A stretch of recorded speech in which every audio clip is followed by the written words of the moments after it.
Hey guys, watching channel, welcome to another video. It is the first ever Fletch Watchalong, and what a time to do it, kicking off the brand new Premier League season, the first game of the season. United against Fulham. What a way to kick things off. Incredible stuff. First and foremost, before we get into anything, talk about the game or anything, I just want to clarify a few things. These live streams are going to be scarce. They're not going to be as consistent. I want to try and be as consistent as I can. But it's whether time allows me to and things to watch these kind of things. Hey, Titan Rowan, how you doing, bro? Long time no see. I've been good, my bro. I hope you've been doing well too. Very much looking forward to watching this game, seeing the new season kick off. Would love to know what you think about your preseason, what you think about the campaign to come, and obviously what you make about this game as well. So I just want to clarify that these watch-alongs are going to be pretty scarce. They're not going to be as consistent, and I can only apologize for that. But other commitments are in the way. And secondly, I think my stream will be about 60 to 90 seconds behind. So I would appreciate if we can try and keep it kind of spoiler-free as much as possible in the chat, if possible. So would really much appreciate that. But enough about all of that kind of disclaimer stuff. I'm very excited about this. Manchester United against Fulham.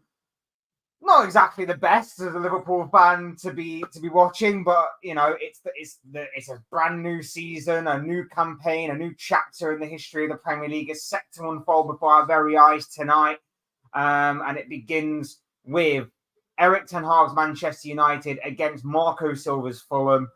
I'm very excited, but life has been boring about the Premier League. Yes, very much so, my friend, very much so. We had the excitement of the Euros.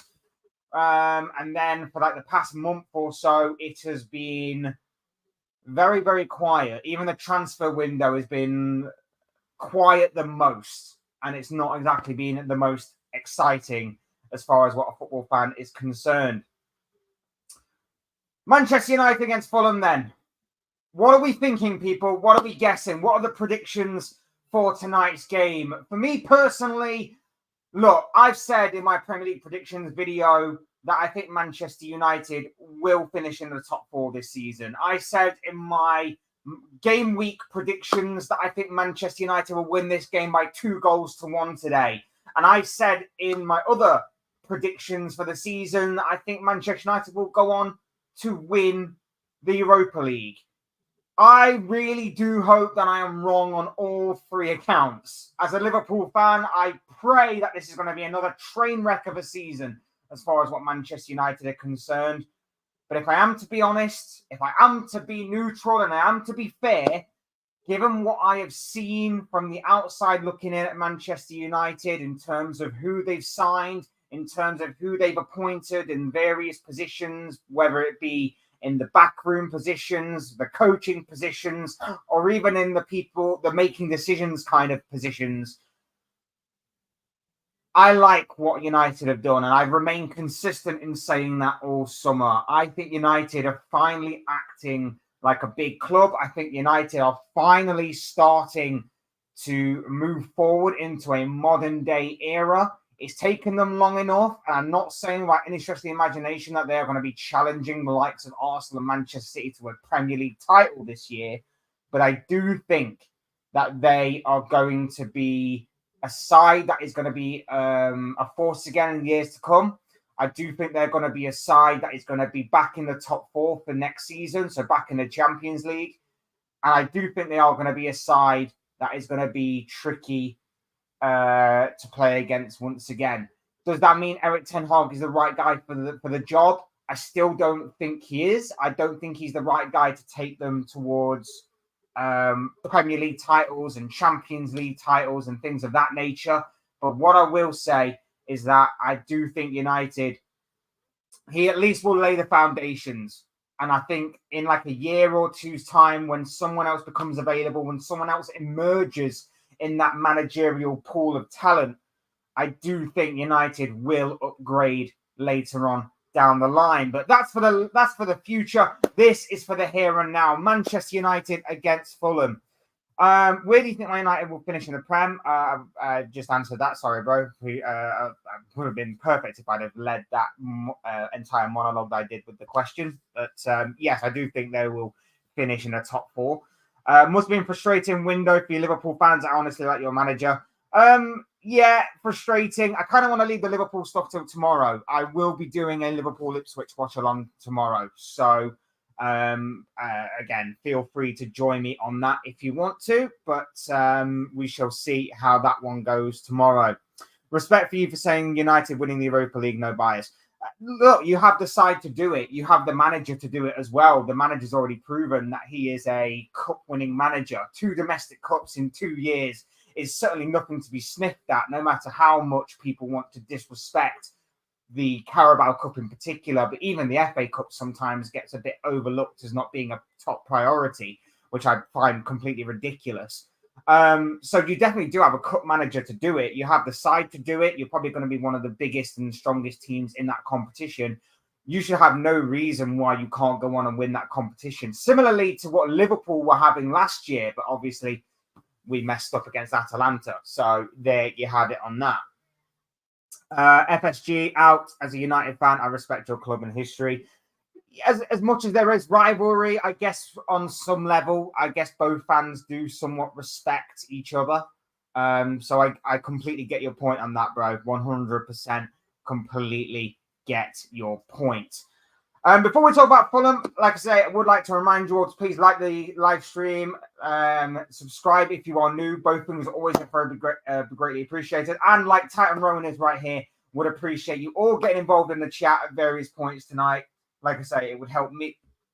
It would help me out. It would help everybody else out. It would be brilliant if everyone could get involved, talk about the game, talk about the season to come, all of that good stuff. I'm sure will make for great and interesting conversations. Plus, if you want to throw some stuff in as well, if you want to talk about various things as well throughout the entirety of the game, I'm sure that will also make for great and interesting viewing as well. So feel free to get involved in the chat, talk about whatever you guys like in regards to mainly football, of course, but you know, anything that you want to talk about, whether it be the season to come, the season that's been, the pre-season, the summer transfer window so far, and everything else in between. Right, so let's have a look then at the Manchester United team news, and this is how it's looking like. Andre Onana in goal. Mazraoui makes his debut for Manchester United with Harry Maguire and Lisandro Martinez in the heart of the defence. Diego Dallo, you would imagine, is going to be occupying, you think, the left-back position, but they're so interchangeable, it could be either, to be honest. Kobbie Mainoo partners Casemiro in midfield with Bruno Fernandes in his usual role. Amad Diallo starts on the right. Rashford will start on the left. And Mason Mount probably is going to be the guy to be the false number 9 position, as he was, I believe, in the Community Shield last week. That could interchange with Fernandes, though, admittedly. So there could be a very intriguing balance there. As for Fulham, Bernd Leno starts in goal with Tete right back, Diop and Bassi in the heart of the defence with Robinson left back. Lukic partners Pereira in midfield, Adama Traore on the right, Alex Iwobi on the left. Emil Smith-Rowe makes his debut for Fulham with Muniz up front.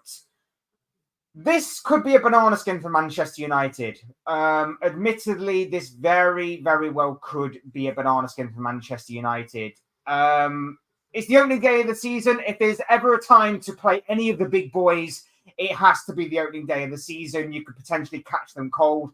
I remember saying in my predictions video again in regards to, I know it's not this game, but the Chelsea-Manchester City game, that the best time to play Manchester City is at the opening day of the season. You can potentially catch them cold. You can potentially just catch them where they're not quite clicked into gear yet. And this could be a very good opportunity for Fulham. They very well could. But with everything that's changed at United, you never quite know. As far as what Fulham are concerned, look, we know that they have a solid enough team. We know that they are going to be difficult to break down. We know that on their day, they can be very good. We know that when they're on an off day, they can be pretty poor. But in saying all of that, the one player I am very much looking forward to seeing today is, of course, the debutant, Emile Smith-Rowe. Massive major money signing, the club record signing for Fulham, of course, taking him from Arsenal. It's going to be huge for them.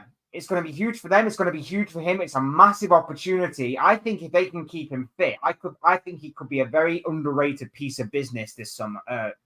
From this summer. So I'm very much looking forward to seeing how he does. Very much looking forward to seeing how Fulham do.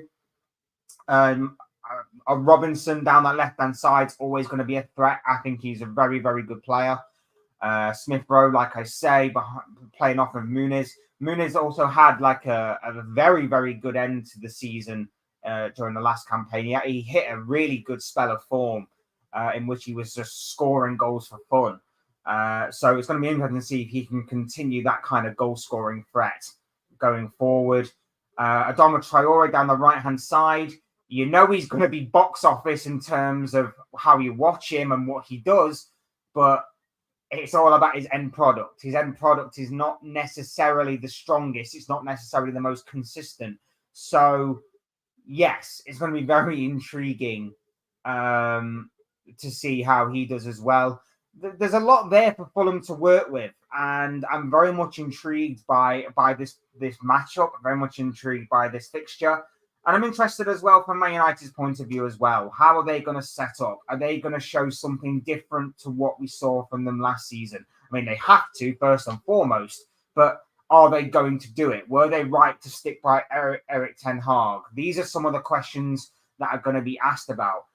As far as what they're concerned, personnel-wise, look, we know what we're going to get from the likes of your Bruno Fernandez's. We obviously know about Kobe Mainu. We obviously the hope there is that he continues his progression.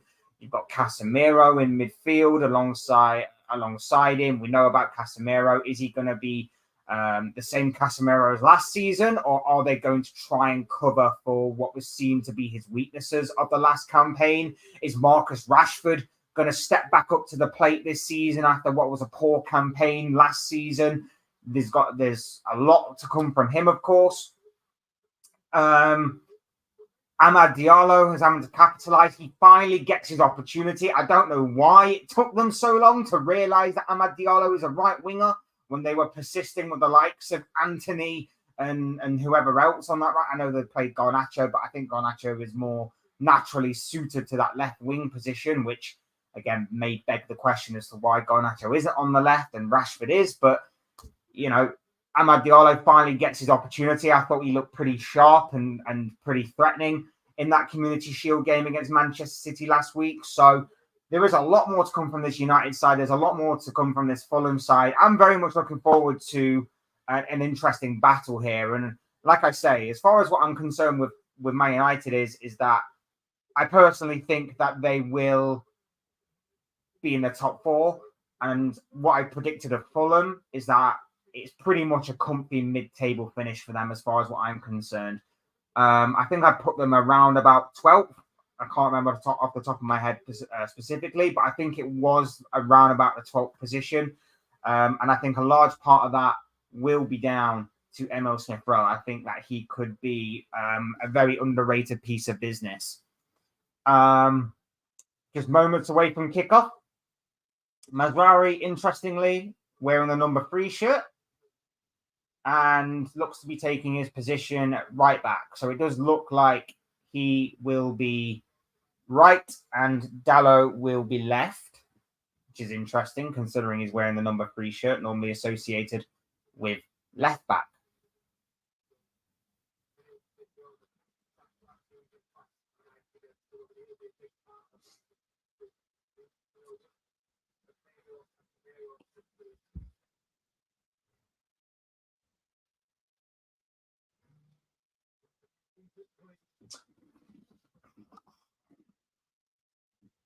Let's get underway. Well, I think we are on the way. Like I say, my stream may be a little bit behind.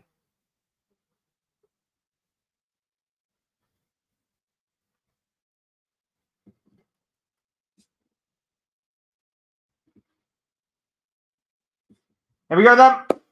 The ball is off. The ball is on the way. The ball is rolling. We are underway for a brand new season.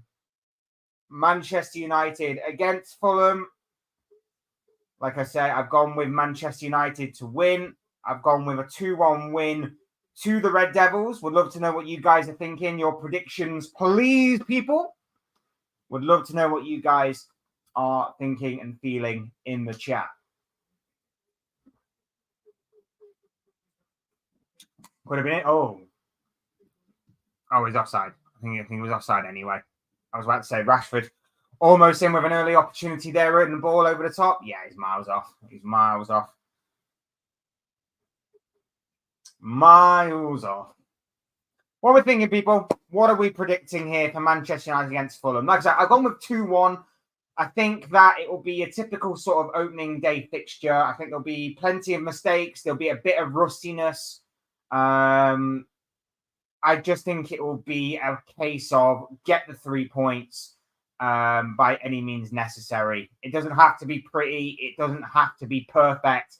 You just need to show signs of intent whilst not having necessarily the perfect execution.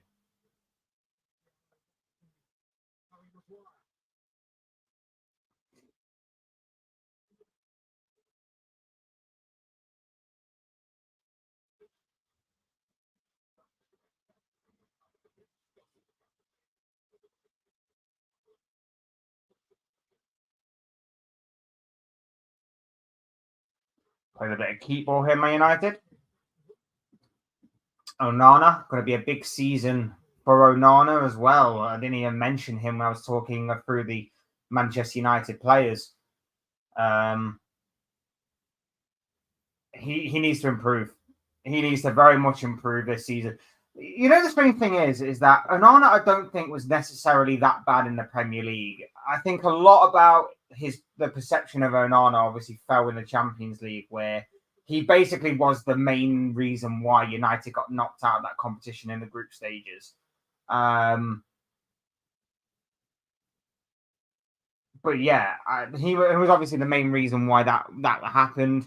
And I think a lot of people hit the perception that he's not necessarily a good goalkeeper. In my personal opinion, you are a good goalkeeper. You are a good, I should say.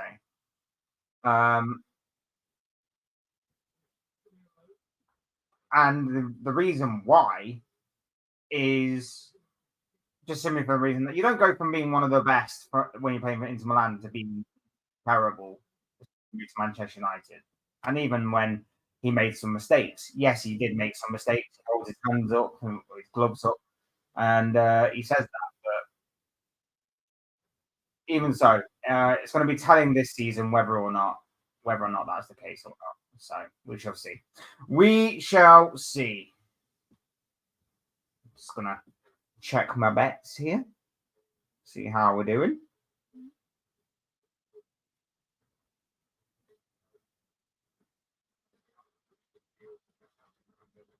So if anyone interested, my big acca for today. I had Casemiro and Pereira to get carded. I have Bruno Fernandes, Amad Diallo, and Rodrigo Muniz to each have a shot on target. Diego Dallo and Sasa Lukic to commit one foul each, and Bruno Fernandes and Emil Smith Rowe to either score or assist. So I've proper gone for it in terms of the ACCA. So yeah, I know. I just like to put on out there ACCAs. Where's the fun if it's a very, very simple bet? Where's the fun in that? Where's the fun in your basic small ACCA? Gotta go big or go home, as they say. Go big or go home.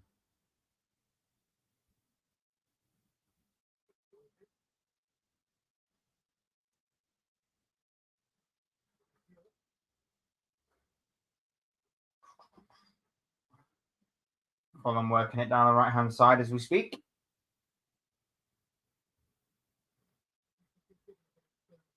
Mainu with a foul.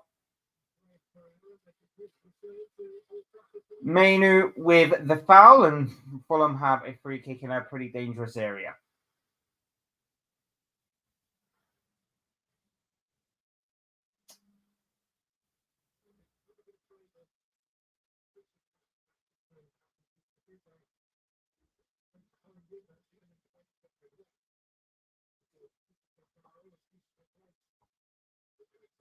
Pereira standing over the free kick.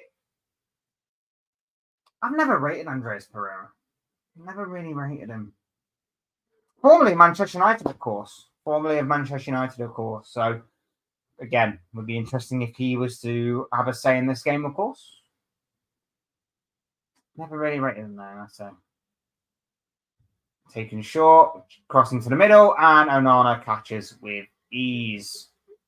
Nothing coming of that.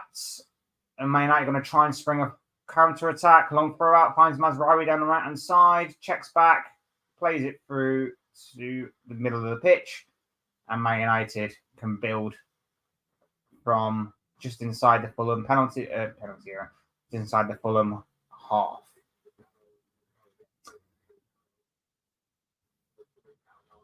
Yeah. Like I say, pretty much starting as you would imagine. Bit of a tentative start from both sets of players. Both sets of players seemingly trying to figure each other out, trying to ease their way into the game, shall we say? There we go. Adama Traore down the right hand side. He's got no one in support with him, so he's got to go alone, and he's just absolutely brushed past Martinez, and it's ball back, and it's a saving tackle by Mazraoui. But Martinez there got himself caught up in no man's land, and Adama Traore just absolutely brushed past him with ease. It was just a little bit. It was just some very good defending by Mazraoui on the cover to cut out the cutback from Traore. But that's the kind of thing I'm talking about. Down that right-hand side of Fulham is going to be extremely dangerous. It always is with Adama Traore. The only thing that you're never really sure about is the guy's end product. If the guy had end product and consistent end product at that, the guy would be insanely good. The guy would have everything you would want from a right winger. But it's just unfortunate that his end product is just so inconsistent, because otherwise it's very much unreliable, unfortunately for him. So, yeah, it's interesting so far. But Fulham finding a little bit of space in the Man United half. It's played out wide again. Played out wide again in the penalty area, shoots, and it's over the bar from Traore again. But once again, Traore involved. Fulham just finding a bit of space just between the lines of Manchester United right now. And yeah, it's looking pretty good so far for Marco Silva's side. Just a little bit of hope and a little bit of optimism creeping into the play of Fulham there, as we just see replays of the challenge from Mazraoui to intercept the ball from Adama Traore earlier on. United just finding it a little difficult, and I think they will find it difficult as well. Not having a recognised striker is always going to be tough. Playing that false number 9, I don't necessarily think you can read too much into United's game today. If they were to lose this game, unless it's a complete and utter battering, in my opinion, I don't really think you can read too much into it, especially when you consider that there's no Højlund. Xerxes obviously clearly not match fit to play enough. And you've still got one or two others as well that are either coming back from international tournaments and things like that, or just injured. I don't personally think that you can read too much into the Manchester United situation as of today. Like I say, it's going to be interesting nonetheless. But at the same time, there's still a lot more to come from United that I think that I think we're only going to know more of when if the injuries start drying up. I know that obviously United had a ton of injuries last season, which didn't help.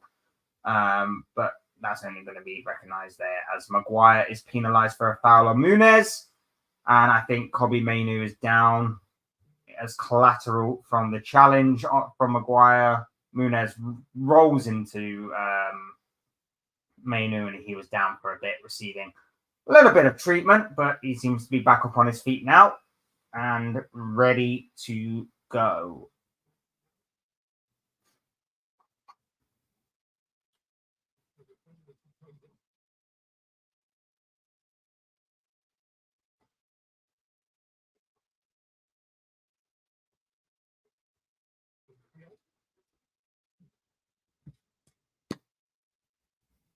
Ten minutes gone of the brand new season, and it's still 0-0 between Manchester United and Fulham. We are still goalless here. We're still awaiting the first goal of the new season.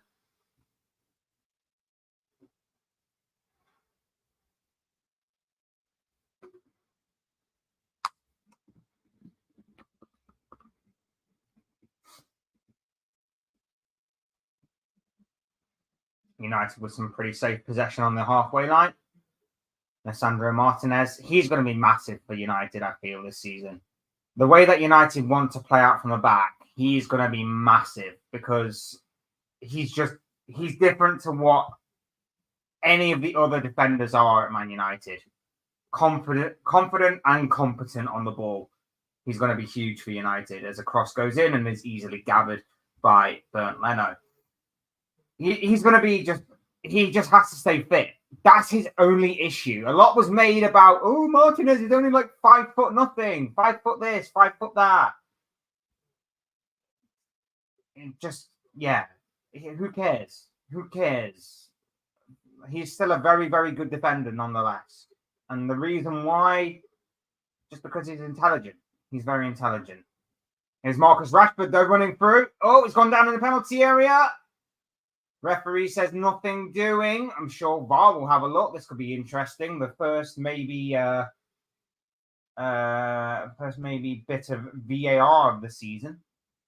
I don't think it was. He just seemed like he was shrugged off the ball way too easy, to be fair. But we shall see nonetheless. Oh! What a save from Andre Onana. Onana with a brilliant stop to deny. I couldn't even see who that was.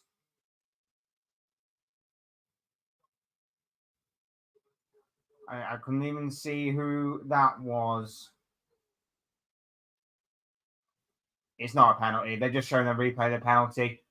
He gets across. He pretty much trips over Diallo. Diallo pretty much trips over in the box. He runs through. It's a good run.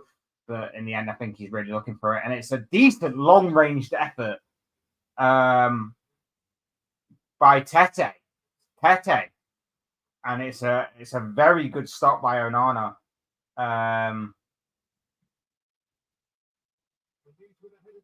Muniz headed down from a corner, and it's cleared away by Rashford. But yeah, very decent attempt by Tete already. And then very good stop by Onana. So Fulham going closest so far. Decent effort from Tete.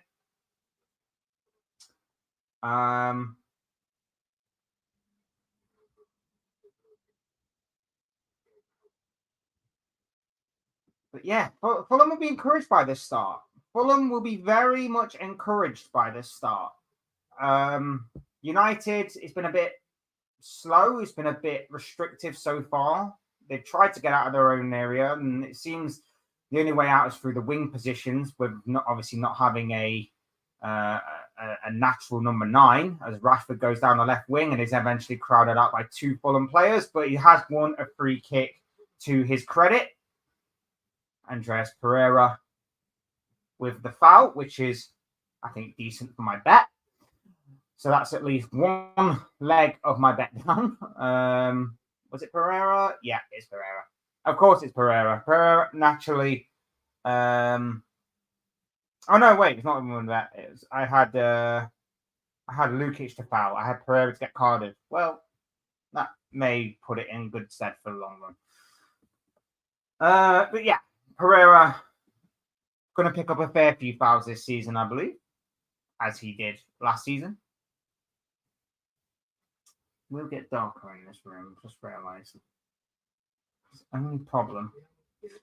Break again, and it's headed over the bar. Casemiro, the effort, good free kick, good delivery, very good delivery, whipped in, and Casemiro with the header. It's pretty much a free header at that. He just manages to break away from his man and get in a very good area, and it's just headed over the bar. Casemiro there going very close to Manchester United. It's been an interesting opening 15 minutes. Nothing in terms of obviously goals so far, but in terms of both teams going close or showing some signs of life in this game. We've of course had the effort from Tete. We've of course just had the effort from Casemiro. It's been interesting. And of course, this man on the ball right now, Adama Traore, who's very explosive and he's running at Martinez. And Martinez does very well to stand his ground this time and just knock him over and let the ball run out of play for a goal kick. But this game has got a lot of potential to it. This game has got a lot of potential to spring into life. And, you know, with the way that both teams are set up so far, it very much could be an end-to-end sort of affair here. It very well could be it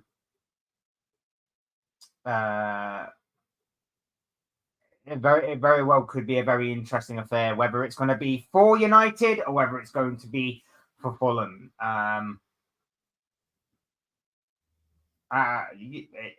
It's definitely hanging in the balance. Mazraoui into midfield. Lovely ball to Mount. Mount loses out, though. And Fulham give the ball away back to Diallo. Spread out wide to Marcus Rashford down this left-hand side. He's got Dallo on the overlap. Tries to go inside. No one making the run. Run was stopped, and Fulham can pick up the ball in their own penalty area and try and play out from the back. Very confident on the ball of Fulham, playing it out of the back from their own penalty area. Is Mainu. Good challenge. And Fulham can now break away. Cynical challenge from Mason Mount. Stop the counter-attack on Smith Rowe. And Mason Mount picks up the first yellow card of the season. Mason Mount, Manchester United's number 7, is in the referee's book. Yeah, cynical foul on Emil Smith Rowe to stop a counter-attack. Yeah, nothing more you can say about that one, really. He knew exactly what he was doing, and he is the man to pick up the first yellow card of the brand new season. 18 minutes gone. Maybe a bit more with my stream being a little bit behind, I guess, but I'm going off my stream. 18 minutes gone. Still 0-0. Both teams going pretty close, to be fair. Tete forcing a save from Andre Onana. Casemiro heading over for Manchester United. Hanging in the balance. We shall see how this game plays out.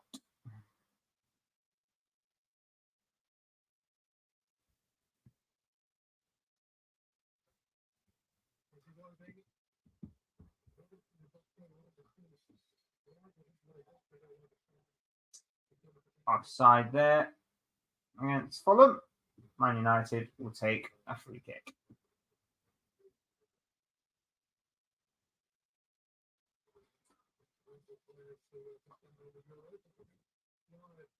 New England manager Lee Carsley watching on from the stands at Old Trafford.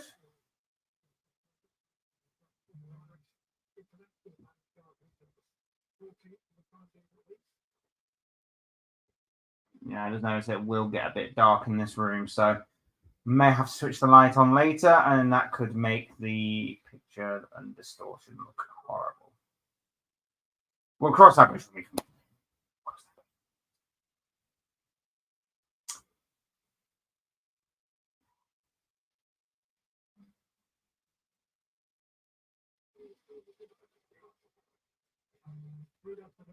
Fernandez into the side netting. Long ball over the top. Frees Fernandez, but his effort can't be found across the face of goal. It has gone straight into the side netting.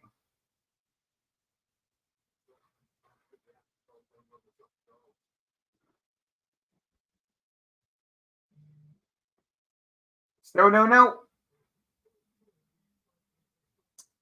Still 0-0. And my prediction of 2-1 Manchester United is still there. Still a possibility, which is always a good thing. Always a good thing. Never like it when your Aka lets you down about 5 minutes in.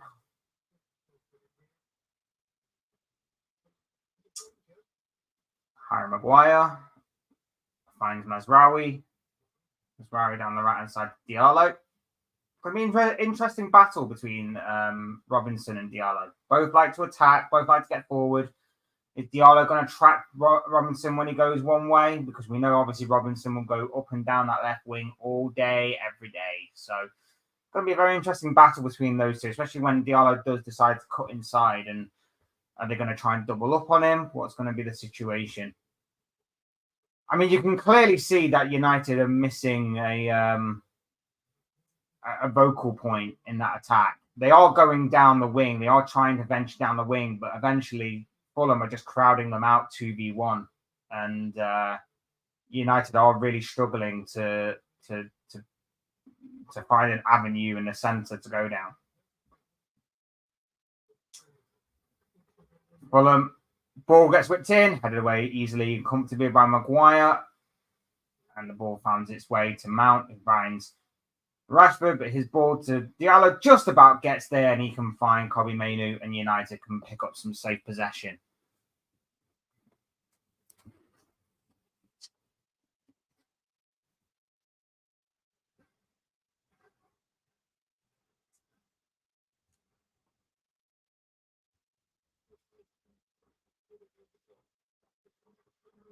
What's it going to be like, actually? Oh, it's not as bad as what I was expecting. Might be a bit horrible, really, to be honest.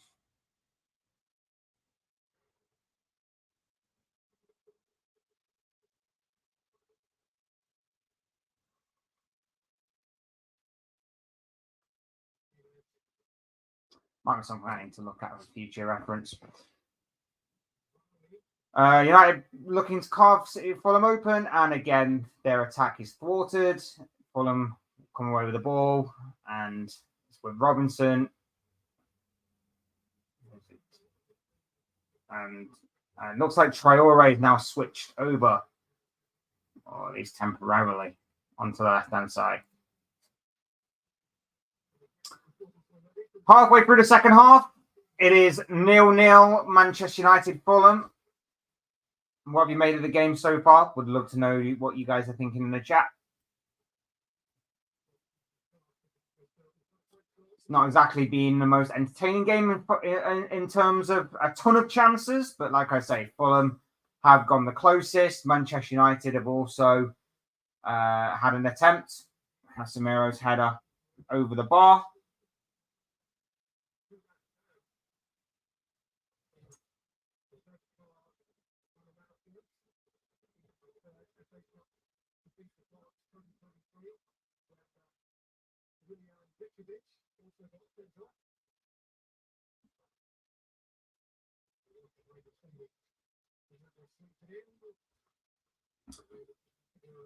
Casemiro again, another header over the bar.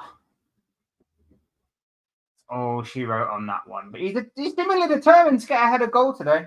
He's seemingly very determined. He's seemingly a big threat from set pieces. We know that obviously he scores some important goals from time to time. It's going to be very interesting to see how his season plays out. His experience, obviously, invaluable, but are his legs still there? Awkward one for Onana, who, when in doubt, headed the ball out.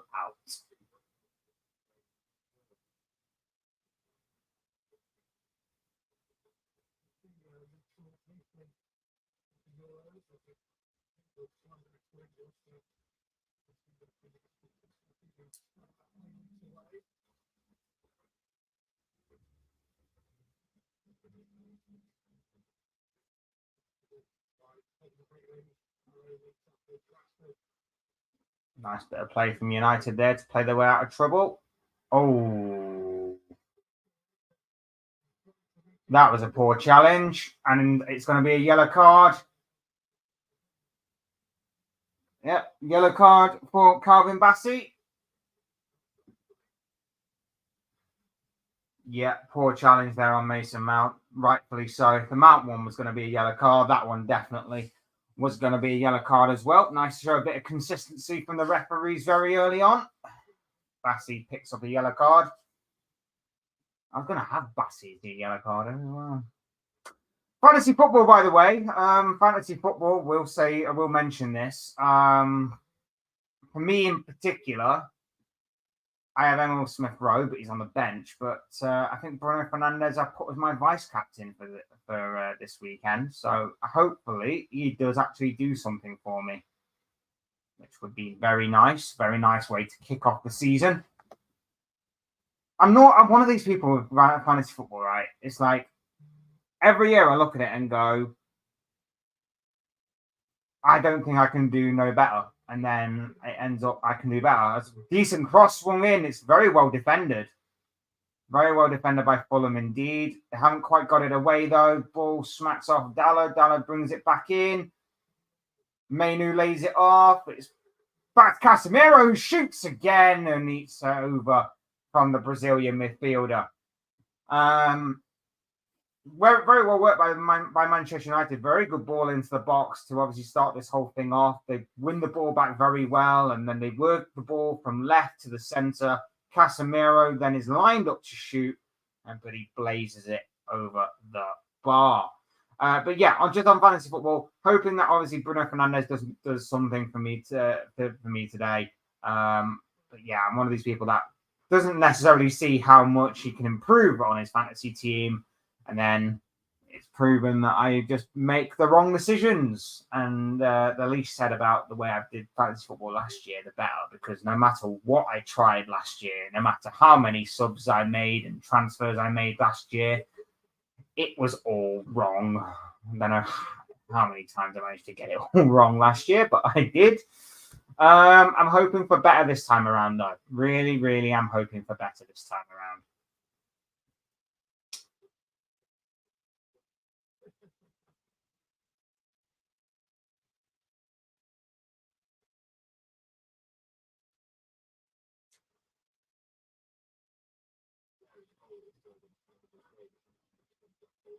"28 minutes played.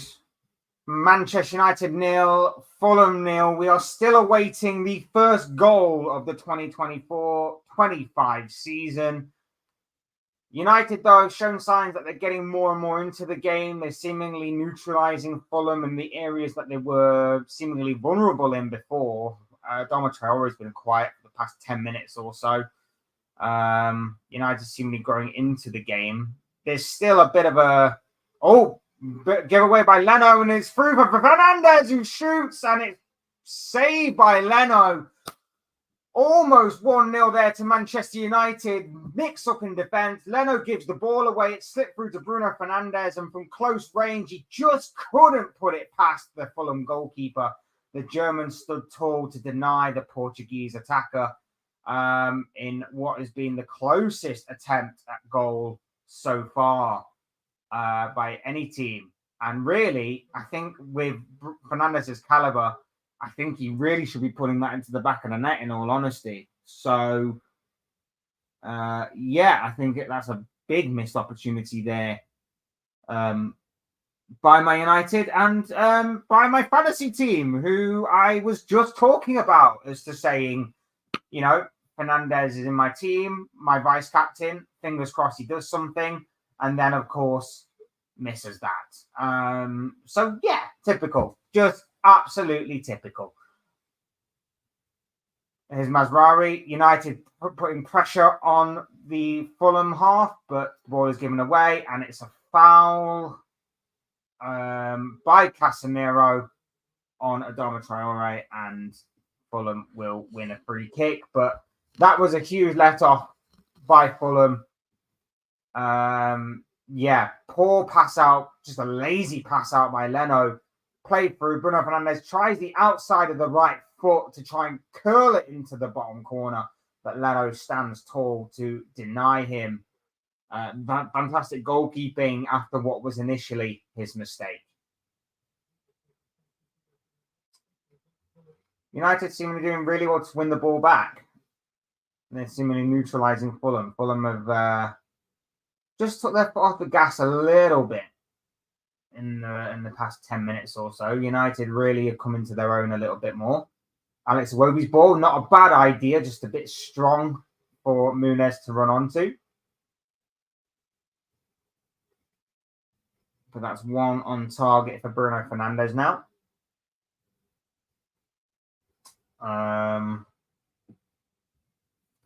United building out from the back.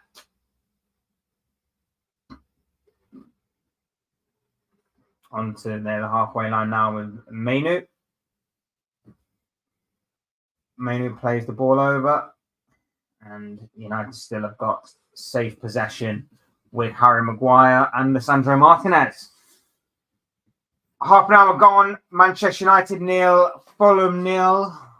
Bruno Fernandes going the closest for the Red Devils, whilst Tete forced a decent stop from Andre Onana to deny Fulham from going ahead. Fulham trying to play out, but Man United win the ball back. The press has been good there. Fernandes to Mazraoui to Diallo, and United are keeping the ball, waiting patiently for some sort of opening.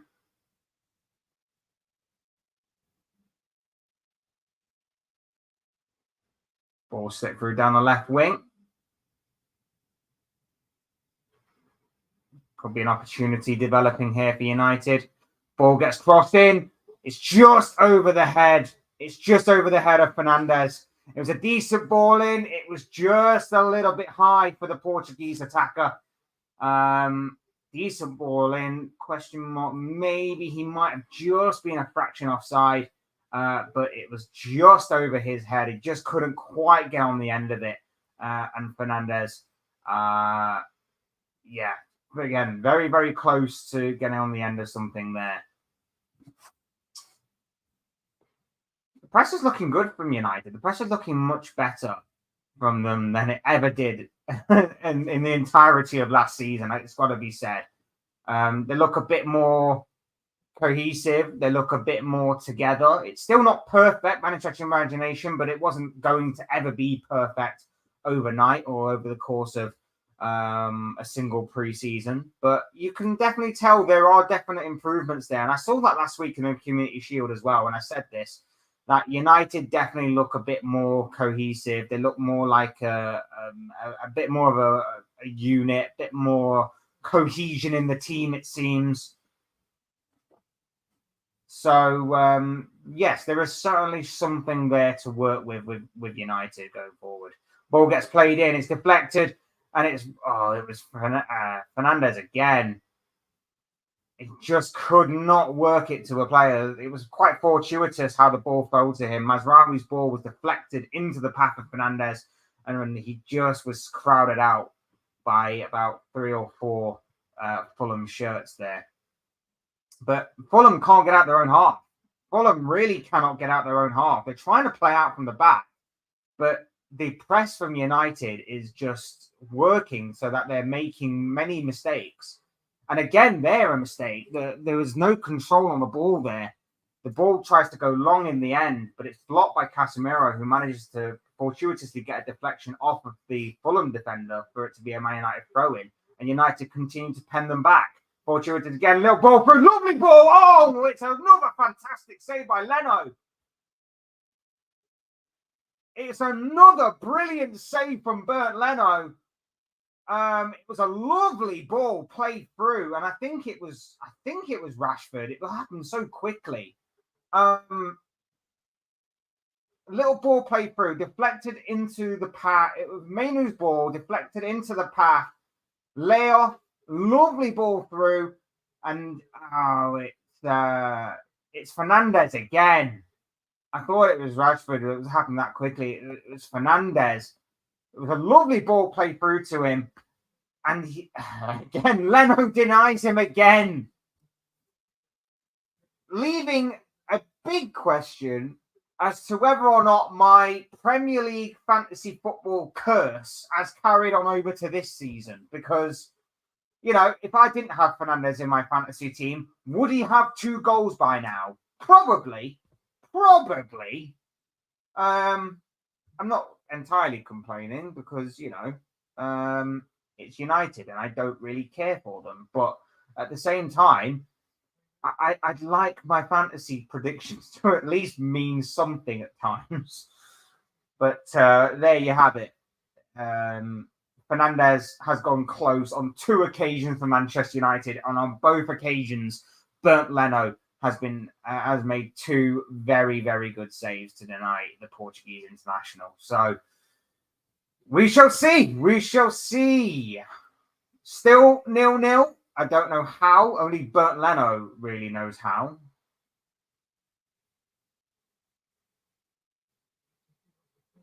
Mainu has just won a corner there. Very good play by the youngster to win the corner off of Anthony Robinson there.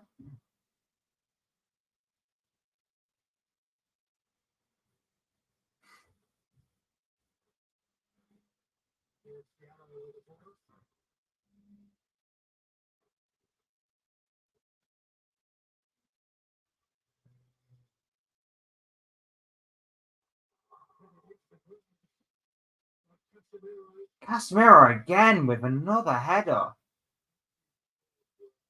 Crossing, Diallo headed into the ground by Casemiro. And, you know, once again, it's another set piece in which Casemiro gets his head to, and he heads it down. It's not massively far away. It just skims the side netting as it goes past the post. But once again, Casemiro from set pieces, this could be something to look out for, and something that clearly Fulham are not learning from. That's 3 set pieces now in which Casemiro has not been dealt with. So could be something in that.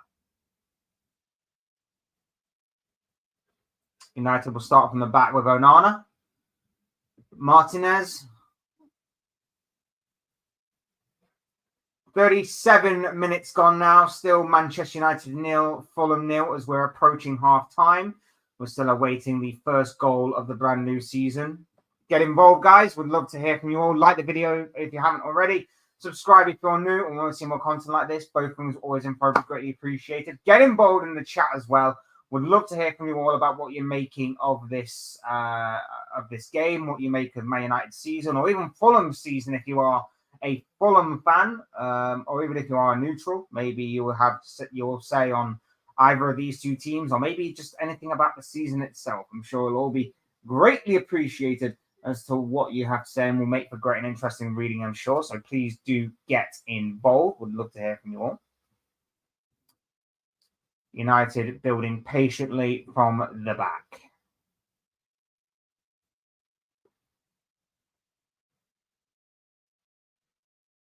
Nice incisive ball through. Plays it out to the wing. I'm down the left wing position now. Cut back. Mainu. Casemiro. Lovely. Nice idea with the ball. Just didn't quite get executed enough to perfection. Foul on Mainu from Pereira. That's the second foul for Pereira now. Safe to say that my bet's not looking good. My fantasy team's already looking pretty shaky if Fernandes is obviously going to have one of these kinds of games. And yes, we are in a bit of awkward territory right now as far as what my personal things are concerned. But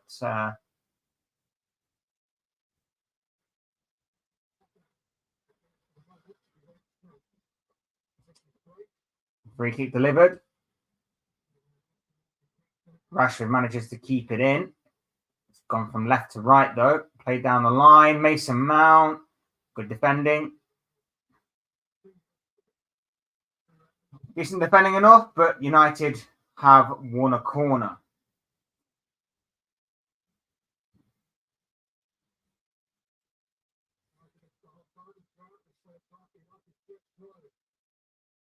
Fernandez is ball in, headed away, headed back in there. Oh, it's awkward bouncing. Oh, oh, oh. He's given a yellow card to Maguire, I think, for simulation. I think he's accusing Maguire of diving. Now, if this is obviously genuine, then that's going to be massive in terms of that's going to be a massive decision. Oh, shoulder there. Oh, it's off his shoulder. Goes, yeah, he doesn't touch him. That's an incredible dive from Maguire. That is incredible. I mean, he's like 6 foot whatever, so he goes down. Like, he goes just absolutely collapses down. It's an incredible dive from Maguire. Gotta be said. I know the Olympics has been and gone, but congratulations, gold medal on that incredible dive there from Maguire. And I think the referee's done brilliantly to spot that, to be honest. So far, so good for the referees. That's another thing we have to mention as well. Referees so far, so good on that one.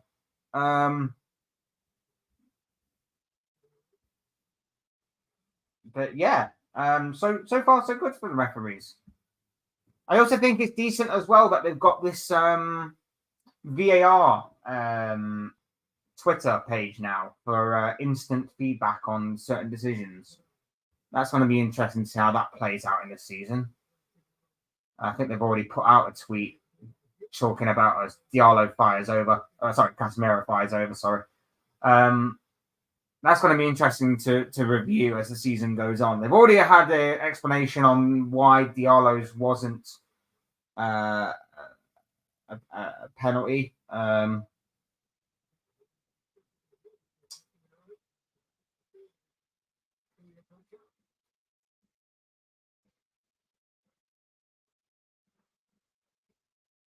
Pretty sure they have anyway. Yeah. VAR checked a potential penalty for a challenge by Iwobi and Robinson on Diallo. He confirmed the referee's call for no penalty, deeming there was no impactful contact. That's going to be interesting to see how much they keep that up going forward into the new season. And if there is going to be some sort of major error from VAR, how quickly they will respond to that. So it's the right step. It's the right steps in the right direction as far as bridging the communication between fans and the on-field referee and the officials and everything. There's still a lot of room to improve. There's still a lot to do. There's still a lot more things they can do in terms of bridging that area. But I think in terms of the right steps to go, I think that's a very good step in the right direction. Having something like that. Of course, not everybody is on Twitter, and I will call it Twitter and not X. So to hell with you, Elon Musk. Yeah. Yeah. It is what it is. It is what it is. Fast approaching half time. We're about a minute or so away from hitting the 45-minute mark. Still 0-0. Still awaiting our first goal of the brand new season. Bruno Fernandes has gone close on 2 occasions. Bernd Leno has denied him. Tete has gone closest for Fulham, producing a very good save from Andre Onana. And Harry Maguire has been booked for an absolutely fantastic dive for a guy of his size. So, yeah, you can tell the Premier League's back. You can tell the Premier League is back. Just missing the goals. United working their way down the left-hand side.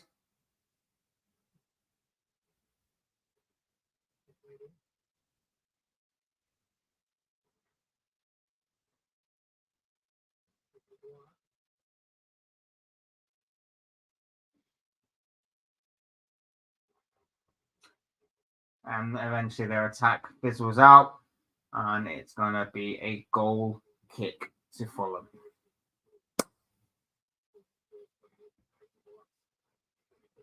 Thoughts? Anybody? Hasn't exactly been the best of first halves, but at the same time, there has been enough there for us to somewhat talk about and pick apart. Halftime is going to be intriguing.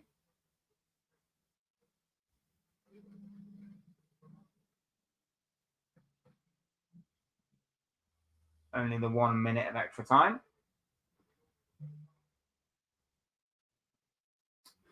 Match centre again. The referee issued a yellow card to Maguire for simulation. The VAR checked for a potential penalty and confirmed the referee's call for a free kick to Fulham. Like I say, it's a step in the right direction, I think. I think it is a big step in the right direction.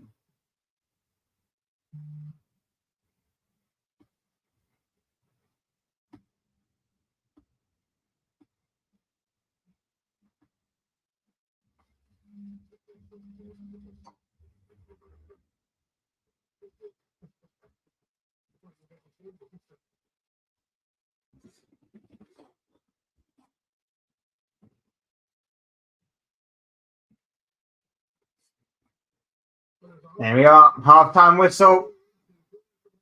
Manchester United 0, Fulham 0.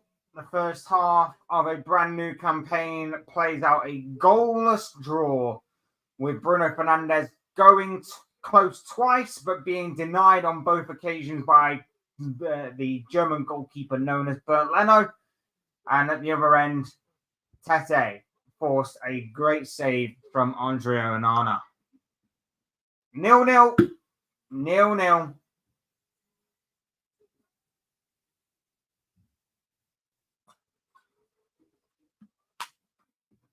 So what do we make of that, guys? What do we make of that? Wasn't exactly the best of first half. It was your typical sort of opening day first half, I guess you could say.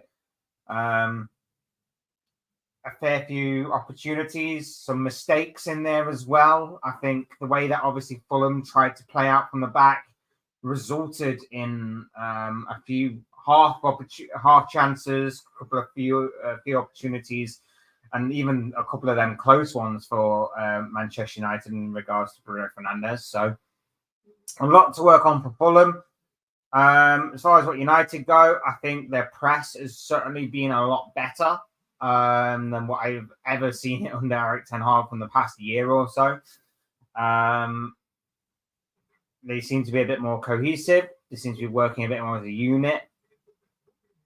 And they definitely adapted as the game wore on. I think the opening 10, 15 minutes or so, Fulham were finding a bit of space and they're finding a bit of joy in between the lines. Adama Traore down the right-hand side was a threat. And then all of a sudden, United's press clicked in. Fulham were finding it difficult to play out of trouble, play out of danger, play out from the back. And United were hounding them into many a mistake. And that is exactly how Ten Hag wants to play. And it kind of worked towards the end of that half. I think for Fulham, there needs to be some sort of tactical switch. They need to bridge that gap again. Probably just maybe push Smith Rowe a little bit more forward. Because there's no real outlet. Muniz hasn't even been in the game. I'll be surprised to see how many touches Muniz has actually had in that first half, even after the opening 15, 20 minutes or so. Be interesting to see how many touches the guys actually had. So, yes, it will be interesting to see that.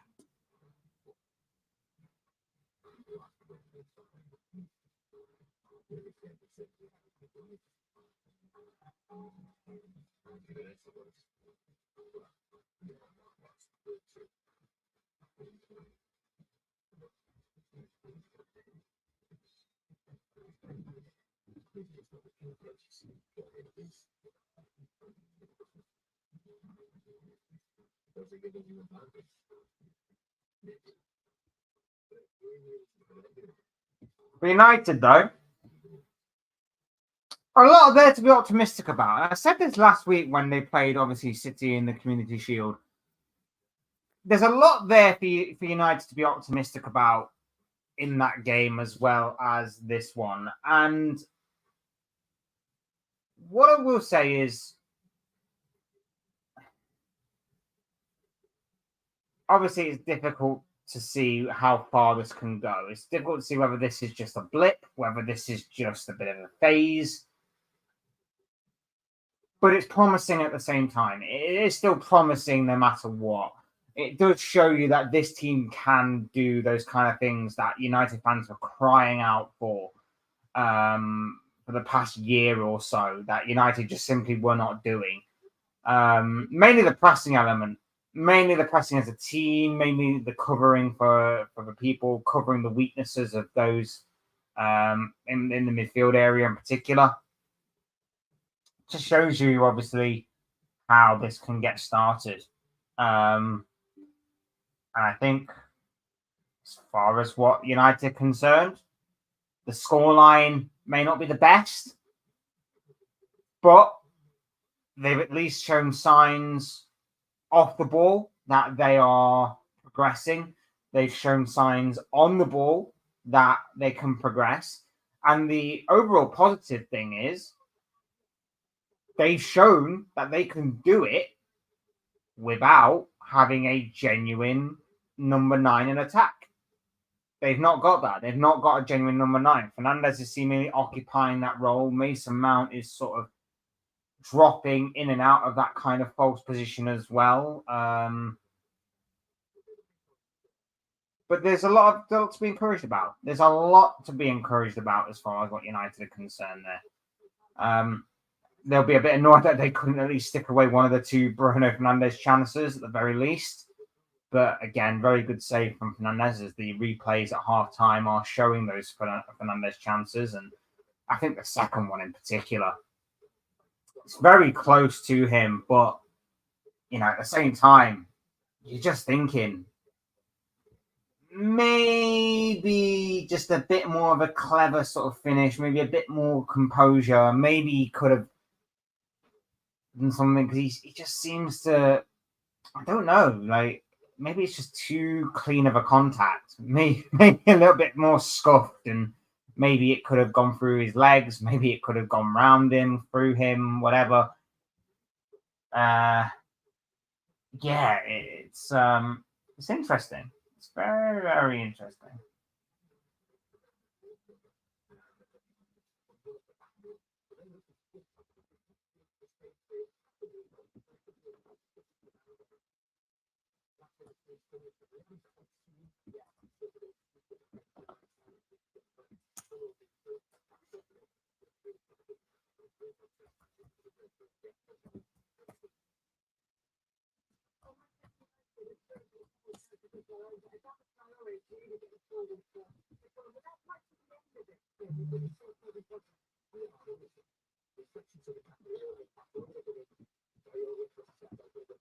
So what do we make of the second half? What do we think is going to be kicking off in the second half, other than obviously the team who didn't kick off in the first half?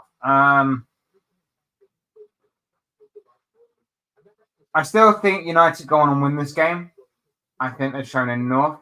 I think Fulham rode the storm out. And the only thing I will say that is going to be positive for Fulham is I don't think United's bench is that strong. I know they have players that can win the game. I know you can probably bring on who have United got on the bench? Because I think they've still got a McTominay or something.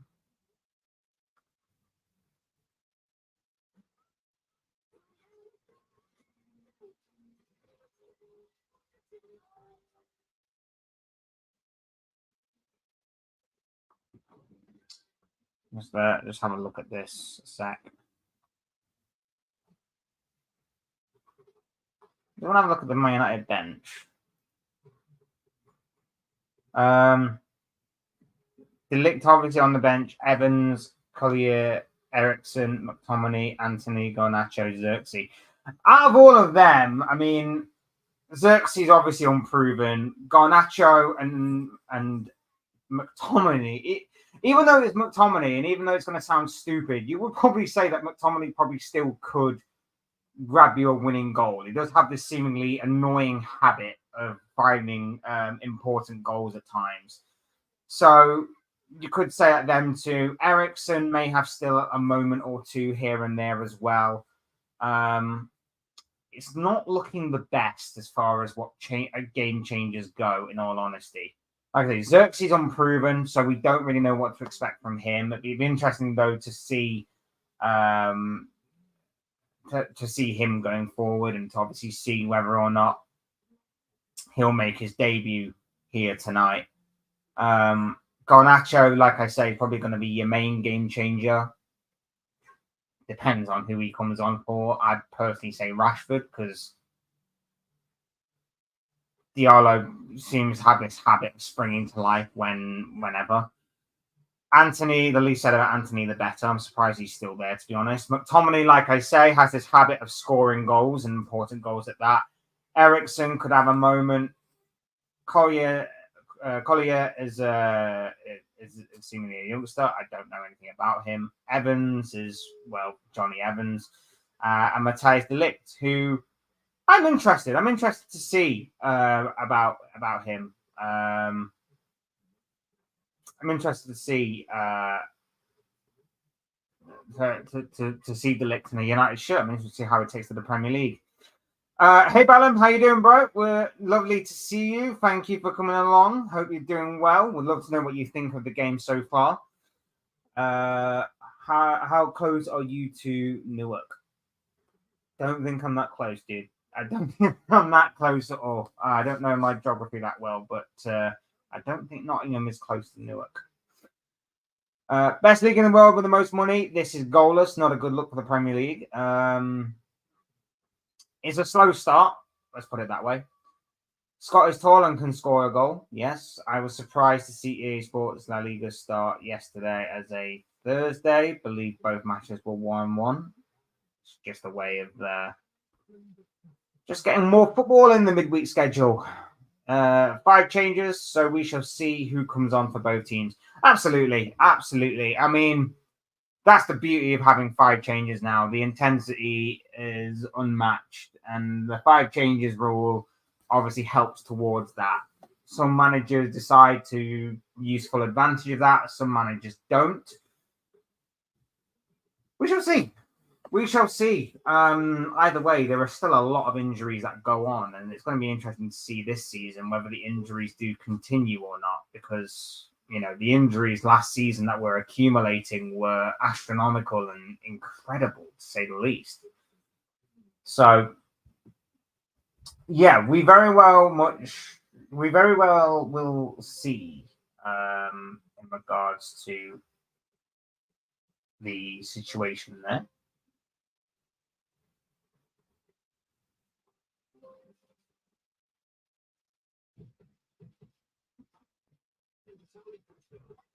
As we move on. Hey, Lucky, how you doing, dude? Hope you are well. Nice to see you. We're just here to see United lose. I mean, fingers crossed they do. I would love it if Fulham were to beat them. I'd love it. I'm just missing the headphones and going full Kevin Keegan. I would love it if they beat them. But at the same time, I unfortunately don't see it happening. I would love it to happen. I would love for Fulham to get their season on the way with a win against United. Anything to see this hope and optimism and excitement that's surrounding Manchester United right now come crashing and burning down. But I think it might be here to stay. But I've been proven wrong in the past, so who knows? More changes for players to get minutes, etc. Absolutely, I agree. David De Gea took a year's break and has now found a new team. Yeah, I saw that. David De Gea is back in football, and good for him. Really, I still think he's a decent goalkeeper, and I'm surprised that that it took him so long to find him a new club. I guess the only thing I can think of as to why he took so long to find a new club is because the teams he wants to play for don't want him, and the teams that probably did want him were probably teams that couldn't afford the wages that he wanted. That's the only thing I can really think of. And now he's finally found a team. Whether there is a compromise in the middle of all that, maybe he's had to lower his expectations. Maybe he's also had to lower his wage demands or something like that. I'm not 100% sure, but yeah, good for him. Good for him. If this ends goalless at Fulham, we'll be happy with the away point. Absolutely. You know, for as much as we banter Manchester United over the years, a point away at United is nothing to be scoffed at, especially for someone like Fulham. Real Madrid going to win the league by Christmas. Not really following La Liga. I've not really followed La Liga for a few years, to be honest. I obviously see every now and again and cast my eye over maybe a couple of games here and there. The El Clásicos, definitely. But I am. I don't know. I'm not. I'm not really a massive fan, shall we say, of the. I'm not really a massive fan of the Spanish league. I think of my words then.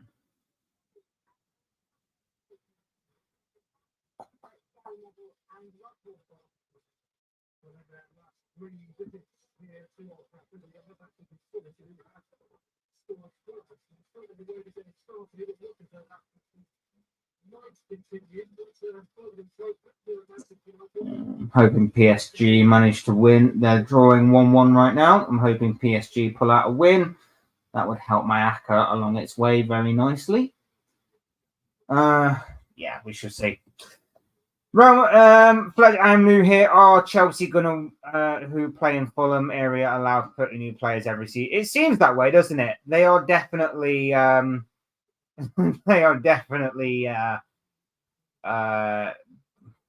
they're definitely procuring their squad for years to come.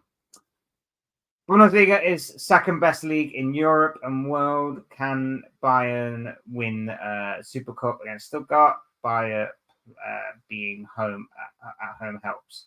Yeah. Yeah.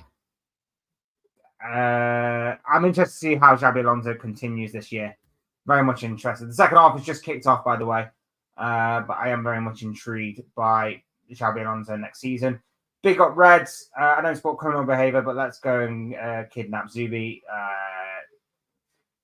That ship's sailed, bro. Ship's absolutely sailed. By the way, you guys, I am going to be doing a Liverpool Ipswich watch along tomorrow. So if you guys want to join me for that one as well, very much would be appreciated. So yeah, there'll be a watch along for the Liverpool Ipswich game tomorrow. Can't wait for that one.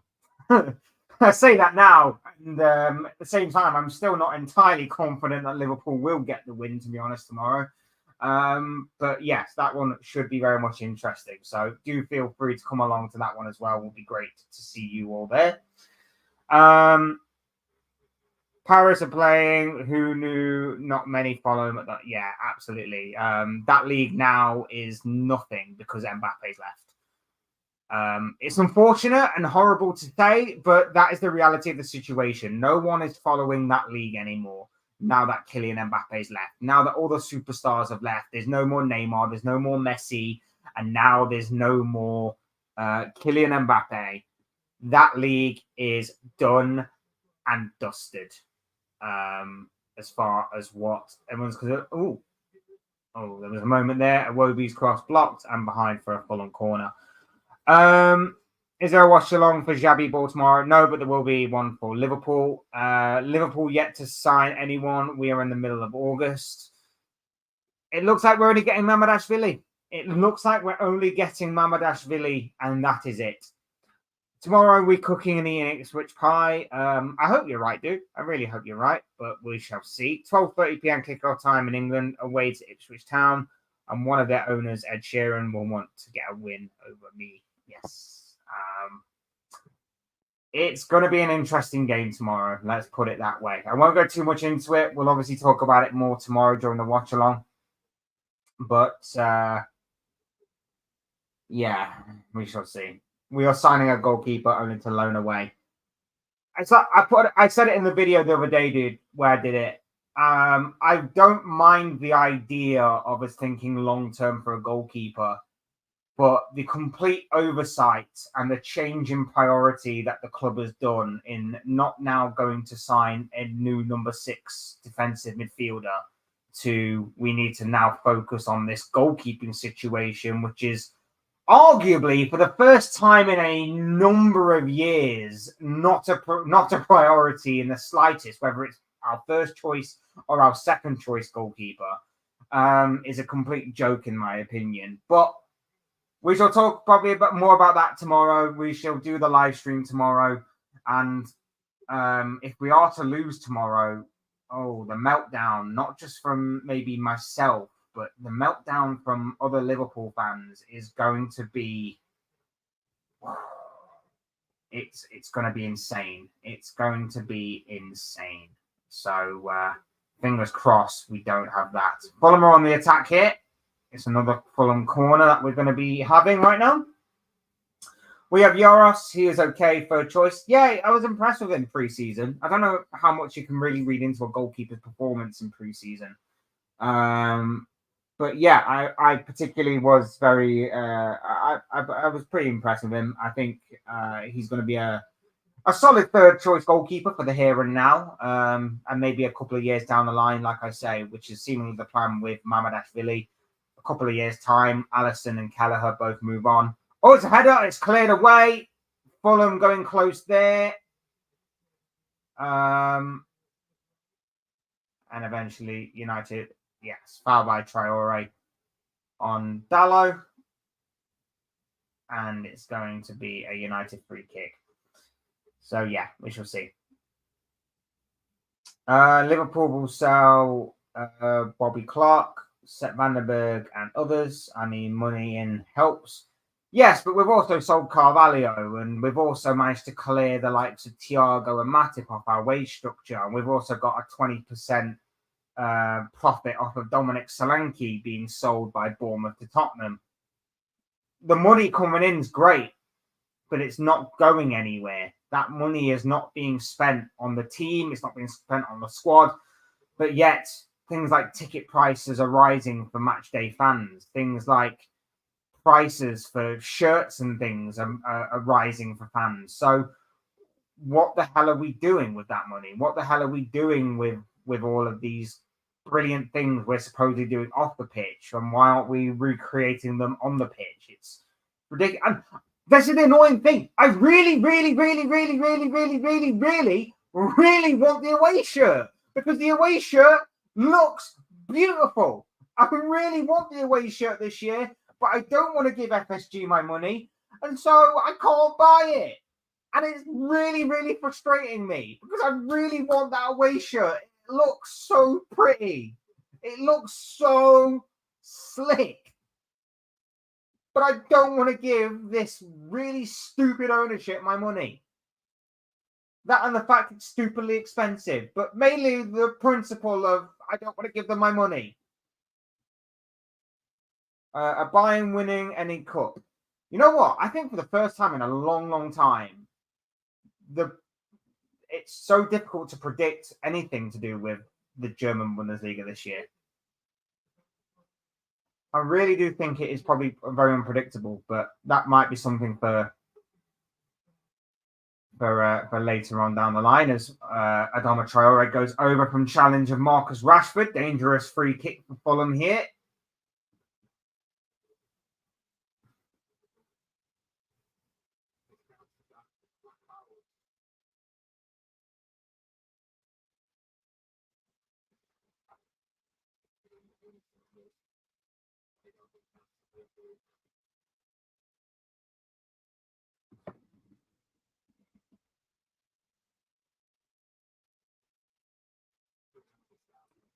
Do you see Nathaniel Phillips? He is still here or not anymore, leaving, etc. I know Ben Davis, centre back, was sold a little while ago.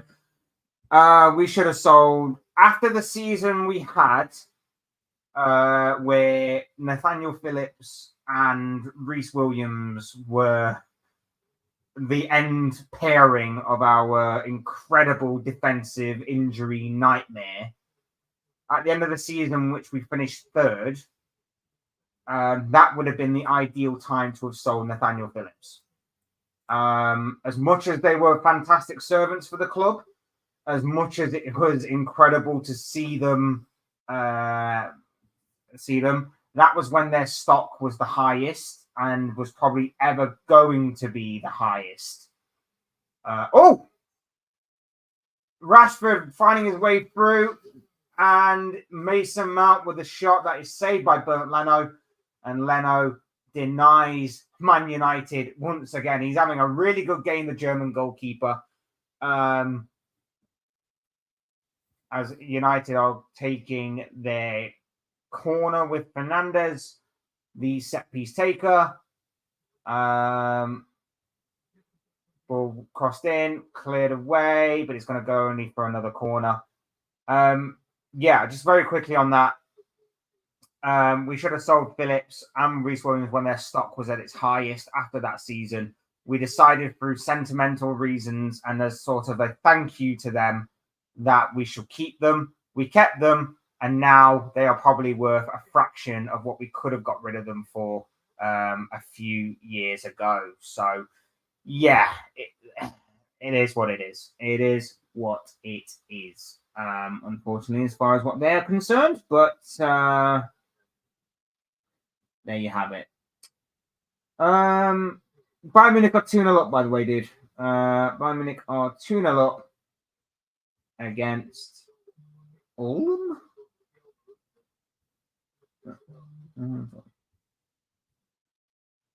Ulm? Is that ULM? ULM. Interesting. PSG still 1-1. That's a bit annoying. Bit annoying, but hopefully PSG can find a winner there.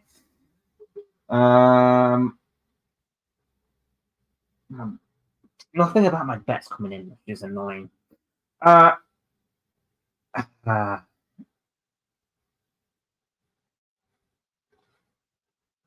Fabio Carvalho was a strange one to me. Young talent, had a good preseason, homegrown and etc. Thought logically he would be at Liverpool for his career. Example, Joe Gomez, Curtis Jones. Yeah. Fabio Carvalho is an interesting one, but one club's loss is potentially another team's gain, and I think he's going to thrive at Brentford. I think he's going to do really well there, and I hope he does. Because there is no doubt about it. There is a talent there. Rashford going through, plays in Mason Mount, plays in Kobe Mainoo. Oh! Strikes it wide.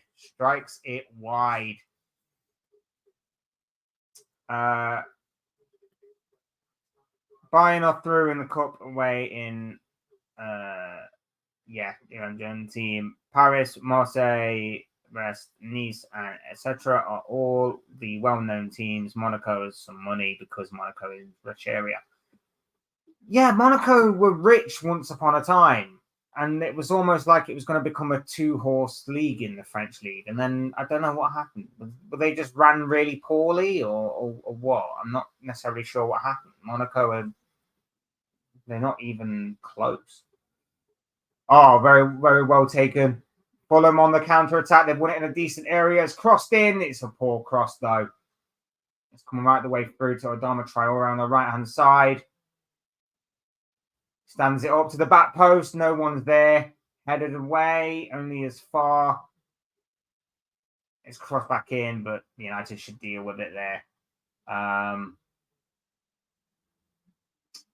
bit lackluster towards the end of that attack from Fulham, but Fulham are starting to get a bit more on the front foot here. There does seem to be a little bit more incentive of Fulham to attack. United seemingly taking a bit of a breather, it seems. Casemiro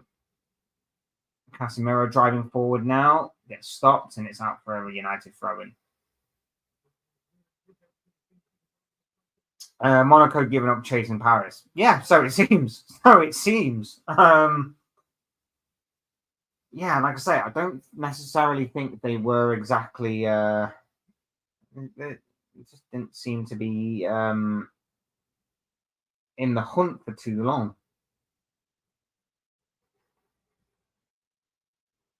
Didn't seem to be in the hunt for too long.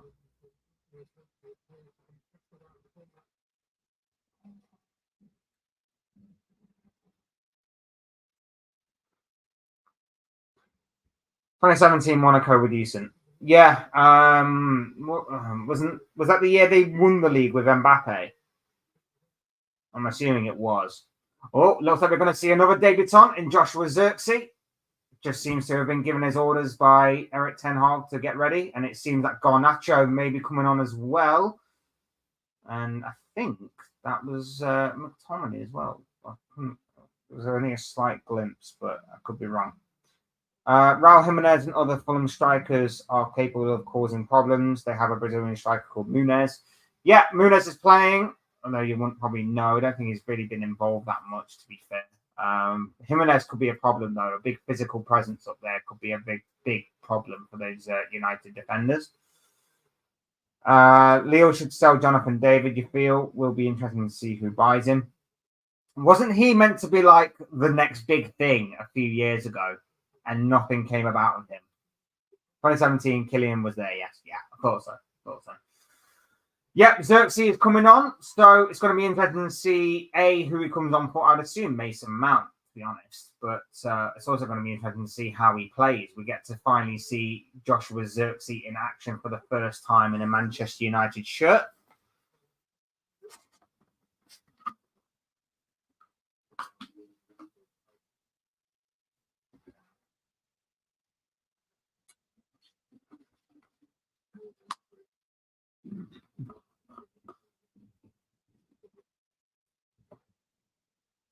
Jonathan David helped Leo win league. How is he still there?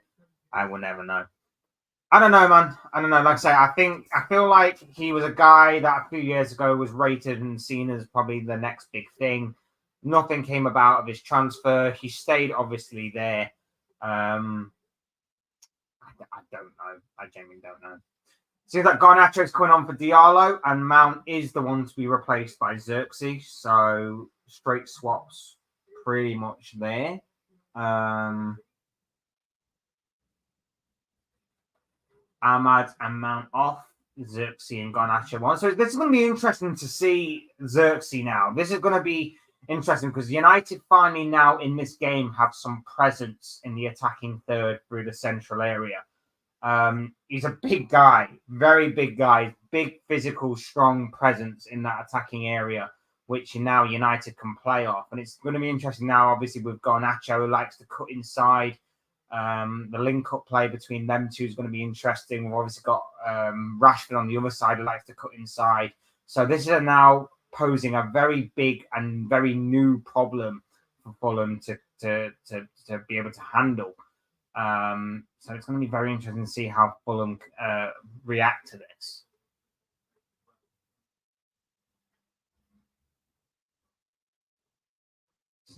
Just over an hour played, still 0-0. Hopefully this does not end 0-0. You wouldn't want to start the brand new season with a goalless draw. Kylian owns, how do you pronounce that? Kian? In France now. FC Bordeaux need a new owner. French football is a mess. French national team doing all right. Yeah, France national team is absolutely thriving and oozing with. And Anna tips it over. Muniz with an acrobatic effort. The deflection off of the United defender. I think it was Mainu actually. He does brilliantly well to show his strength. Yeah, comes off Kobe Mainu, the acrobatic effort, and Anana just helps it just over the crossbar and out for a corner. But brilliant play by the Fulham striker, who's not had a lot to feed on, in all honesty, but really did show his strength there and his acrobatic ability for that. But yeah, French football is a mess, but the French national team has got plenty of talent. It's just a shame their manager is not very good. Corner gets played in, and it's out for another corner.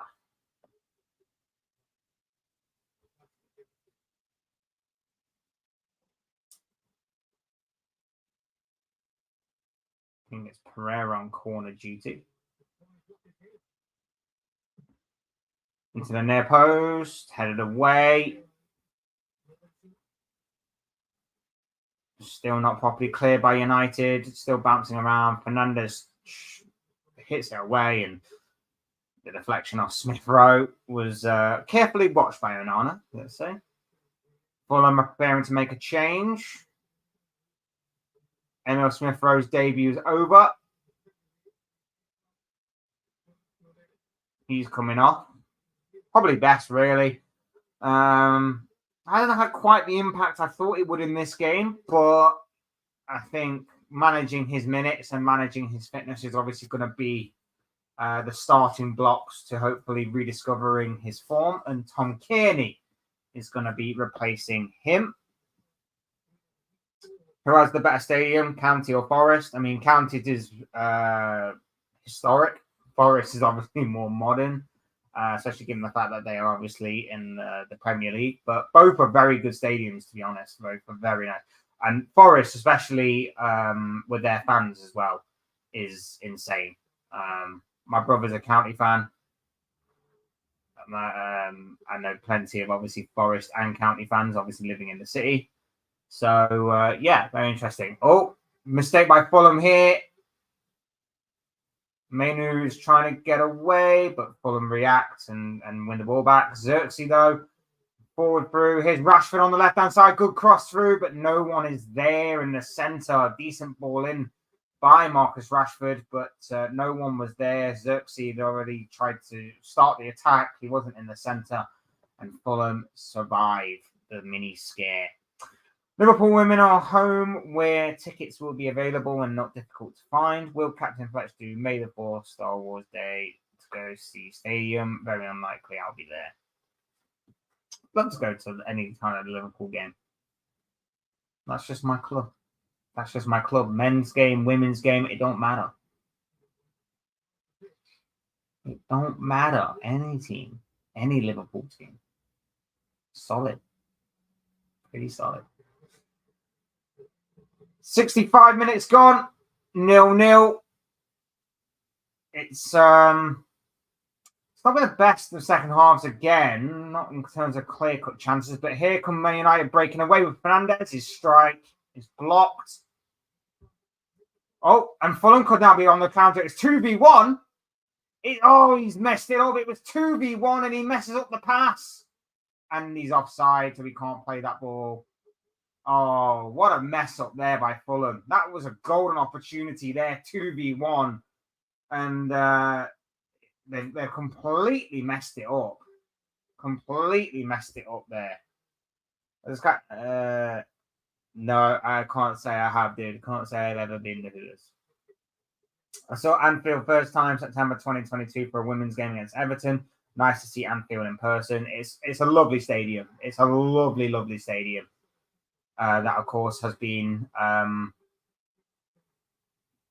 increased over the years and obviously modernized and everything. So, yeah, absolutely lovely stadium as we just see the potential of that counter-attack once again. It's good defending, but really the defending should have been completely cast out of. Like Andreas Pereira there, shockingly poor decision-making. Final third, as they say. Exactly.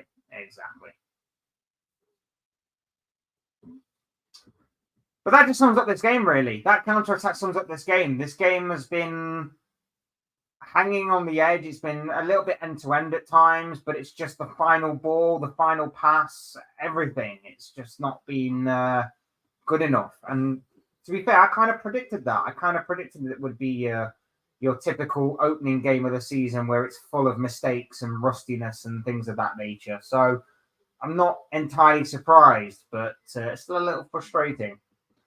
Andreas, this is why he was sold. I said earlier in the live stream, I said earlier that this guy, I've never found him to be good enough, in all honesty. I've never found him to be that great, even when United fans were somewhat hyping him up. But then again, considering the position that United were in at the time, they would hype up anyone.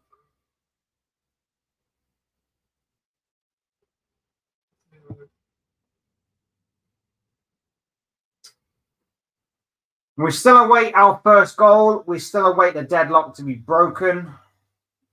67 minutes gone. Bruno Fernandes and Mason Mount going close for Manchester United.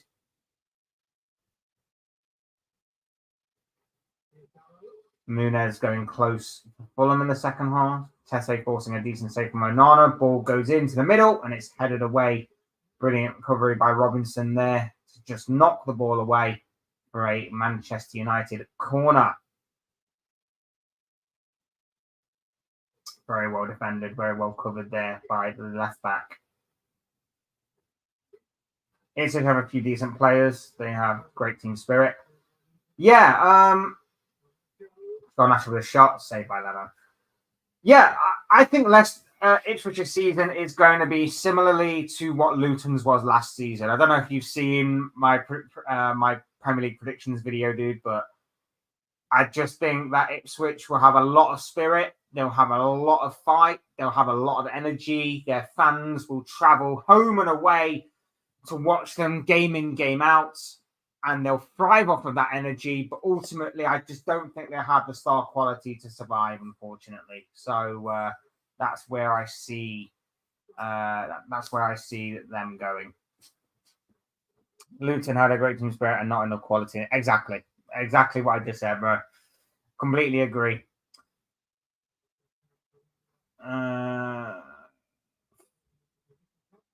Fulham have won a free kick here. Pereira wins a free kick. And bit of a coming together between the two sets of players. And it's going to be a yellow card for Pereira. Okay. Pereira picks up a yellow card, which would have been good for my bet if obviously other things had happened, but nothing's happened for my bet, I don't think. Buying a 3-0 up now. Buying our 3-0 up. PSG still 1-1. Coventry and Oxford are now 2-2, and Sevilla's 1-1. So, not a very good day for that bet either. It doesn't matter now anyway, because Diallo's gone off. So that bet is completely gone. I really should do Paddy Power. They do super sub at least. I'm normally good at getting everything with that's not happened. So, move on to the next one. Pereira's gone. Yeah, Diallo's got a foul. Yeah, great. And Smith Rowe's also been subbed as well. So that's another thing off the book as well. 70 minutes gone. We are 20 minutes away from hitting 90 minutes. Still 0-0. Marcus Rashford running down the left. He cuts inside, but it's just taken out of his way. And Fulham can now potentially launch a counter-attack here. Adama Traore. Kearney. He's got Robinson making a run down the left. Crosses it. Traore strikes. Deflected. Goes up in the air. Maguire clears the ball away and it's out for a Fulham throw-in. Emil Smith-Rowe was an interesting one a few years back. He is and was a young talent. Injuries affected him. Absolutely. We talked about Smith-Rowe earlier on and we said how much of a big opportunity this is, this move to Fulham. We said how much, like, if Fulham can get him fit on a regular basis, away from these injuries, how much of a massive move that could be, how much of an underrated move that could be as far as what Fulham are concerned. But we shall see. We shall see. Traore jinking his way through. It's still Traore. He shoots. It's blocked. And it's going to go into the safe hands of Andre Onana. Again, it's a lot of maybes. There's just a fair few maybes in this game of maybe if this player had done this or this player had done that, maybe we could have seen an opening goal. But yeah, it's half thing. It's half chances, half opportunities that we're seeing right now. Nothing really clear cut, nothing really to write home about, apart from those two really big opportunities by Bruno Fernandes, decent saves by Bernd Leno. And to be fair, if this stays the same, then Leno probably is going to be my man of the match because he's really kept them in it and has probably won a point for Fulham. If, of course, this stays the way it is doing for the next 20 minutes. Foul here, and Kearney is the next man in the book. Foul there on Garnacho. Kearney, rightfully so, in the book. Lukaku will be on the move this summer. I think he will be. I just really pray there is no move that suggests that Victor Osimhen is going the other way to Chelsea. I just hope he's not part of that move. I hope it's completely separate and that someone else comes in for Osimhen, or Osimhen turns Chelsea down, or Osimhen and Lukaku are going to work together at Napoli or something along them lines because, you know, I think he is going to move. I'd love it if he stayed and that Osimhen stayed at Napoli and it goes nowhere near Chelsea, but that may be the reality of the situation. There's a 3v2 here. Traore's ball isn't the best. It's played through, but there's still an opportunity. It's crossed in. Oh! Martinez very close to putting his own in his own net. It was a decent ball in. I thought they messed it up initially because Traore's ball wasn't good enough. But they managed to recover very well. It was a 3v2 situation for Fulham. Gets played out towards the right, switched it over to the left. It's a decent cross in, which Traore may or may not have been lurking at the back post. And Martinez manages to get across and turn it away for a corner. So decent play. Oh. Decent defending there to deny a near post corner by Casemiro in that one. They've gone for that near post a lot. They tried to put some real big pressure on Onana from those corners of Fulham. It's not exactly been the best of deliveries, but yes, the intention is there. Another near post delivery headed on. Oh no, it goes all the way through to. Oh, it's gone for a corner. I thought it was going to go for a goal kick, but it's gone all the way through to a for another corner to Fulham. Fulham need to keep going if they are to score. Absolutely, they need to strike while the iron is hot, so to speak, and they need to obviously make this pressure count. Would you like to play Red Bull in Austria in the UCL sometime, or not that keen? To be fair, I'm not bothered who we face. And obviously with the new format change of the Champions League, it's going to be very interesting to see what happens with all of that this year. So I'm very much looking forward to the Champions League this year and seeing how the new format changes things. Does it make it better? Does it make it worse? It's going to be interesting, the new format. Fulham still with the ball, still applying pressure.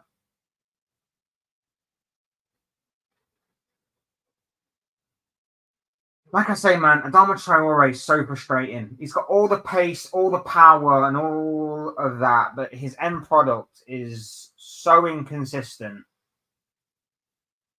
Yeah, you never quite know what you're going to get. He's been a real live wire. He's been a real live wire in this game for Fulham. He's been a very good outlet, but yeah, he's just not. He's just not consistent enough. Here he is again. Loses the ball. Yeah, that's not a foul. That's not a foul. Yeah, I can look to spring a counter, but Anthony Robinson. I like Anthony Robinson, man. I really do like him. I'd take him at Liverpool. I would. I really would take him at Liverpool. I'm surprised we haven't got him for him this summer. We're obviously looking for a left back. There are obviously links with. Oh, hang on. He just couldn't get it out of his feet, and it's into the hands of Onana. But Muniz there, finding the ball at his feet. He tried to turn. The ball just wouldn't sit kindly for him to swing a foot at it. And Onana gathers. Loose pass there, but well recovered by him. Yeah, I would like Anthony Robertson at Liverpool. It was obvious that we were going after a left back. There were links to Aitonori of Wolves. I would have took Robinson. I think Robinson is very good. I like him a lot. But yeah, it's not to be. It's not to be. Adama at Wolves was simply strength. Adama went from no muscles to big muscles around 2019. I think he's coming off now, actually. It looks like he's coming off. So, yeah, he's coming off. And Munez is coming off as well. Harry Wilson and Raul Jimenez. So that one's going to be interesting. It's not exactly like for like in terms of Wilson and Traore. But for Jimenez, it's like we said earlier, Ballon. He's going to be a big physical presence up front now for Fulham. They're going to go a bit more direct, it would seem. And it would be interesting to see how he tries to muscle out those Man United defenders. Entering into the final 10-15 minutes or so of the game, we obviously know this is normally Man United territory, in which they normally do go on to grab late goals, and there is late drama. So we shall see. Poch is the USA manager now. Interesting. It's a very interesting move by Poch. Very interesting move, which, is... I don't think a lot of people probably saw that coming when he left Chelsea, but there you have it. It's very interesting. Harry Wilson was at Liverpool long before. Yes, he was. He was. I remember the free kick he scored for Derby, I believe, against Man United. Could Harry score? He can score a wee goal or two. Yeah, he's good from set pieces as well. So if Fulham are to get a set piece in a dangerous area, you can bet that he is going to be the front runner to take it. United on the counter here. It's played through. It's Bruno Fernandes. Strikes. Safe hands by Leno. Comfortable save. Comfortable height for the German goalkeeper. And he basically passes back into his hands. Yes, Derby free kick goal from Harry Wilson. Yeah, I thought it was. Carabao Cup, if I remember. Frank Lampard, the manager? Pretty sure Frank Lampard was the manager. Leno's been solid today. Absolutely. Leno's been my man of the match so far. If Fulham are to get at least a point from this game, then Bernd Leno is the reason why. Two very good saves to deny Bruno Fernandes in the first half. A decent stop to deny Mason Mount. And it's looking pretty good. And it seems like United are making two defensive changes. Matthias de Ligt and Johnny Evans are about to enter the action. De Ligt obviously making his debut for Manchester United. Be interesting to see how he develops. He's coming on for Harry Maguire.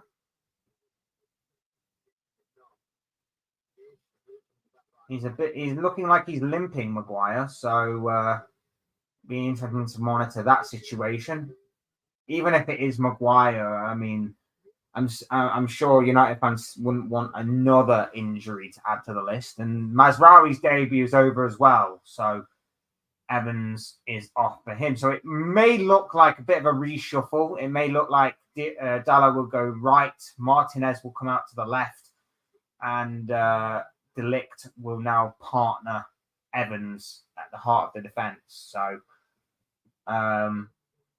does seem there'll be a bit of a reshuffle in the back four of Manchester United. He's rotating the centre backs. Interesting. Well, it seems Maguire's injured. Wait a minute. Ball goes over the top here. Garnacho's through. He pulls it across. Brilliant defending by Tete.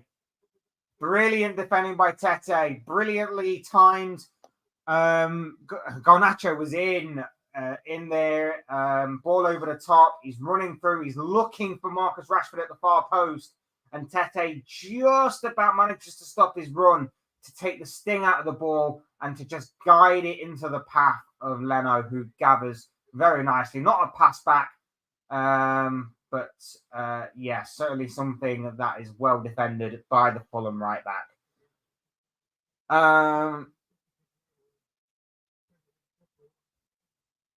Oh, dear. Are Paris winning now? They might be. Yes, they are now 4-1 up.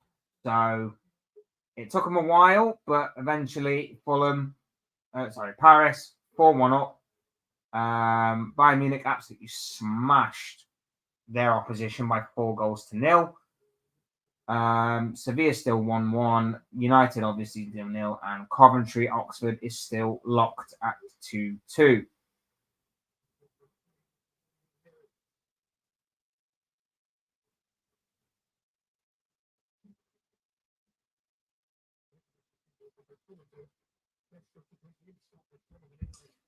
McTominay is next to seemingly enter the fray. We know all about Scott McTominay. We know all about his drama. Naby Keita is leaving. Where will he go? And yeah, Liverpool keep Keita on for way too long. And same with James Milner. I don't know where Keita will go, to be honest. It seemingly failed at Liverpool. It's failed at, was it Wolfsburg? It was either Wolfsburg or Werder Bremen. I can never remember where, but yeah, it's failed for him. And I don't honestly know. He's seemingly made of glass as Kobbie Mainoo is replaced by Scott McTominay. We shall see. We shall see. 4-1 up now for Paris. It was 1-1 for most of the match. Yeah, I've just seen that, bro. So yeah, very comfortable victory there for PSG. Very comfortable indeed. Scottish Tolan can score a wee goal. Very nice. Very nice. I like it. Onana's distribution there finds Kobbie Mainoo, who has just gone off the pitch. So, nice to see his distribution is still in question, even though that's what Man United bought him for.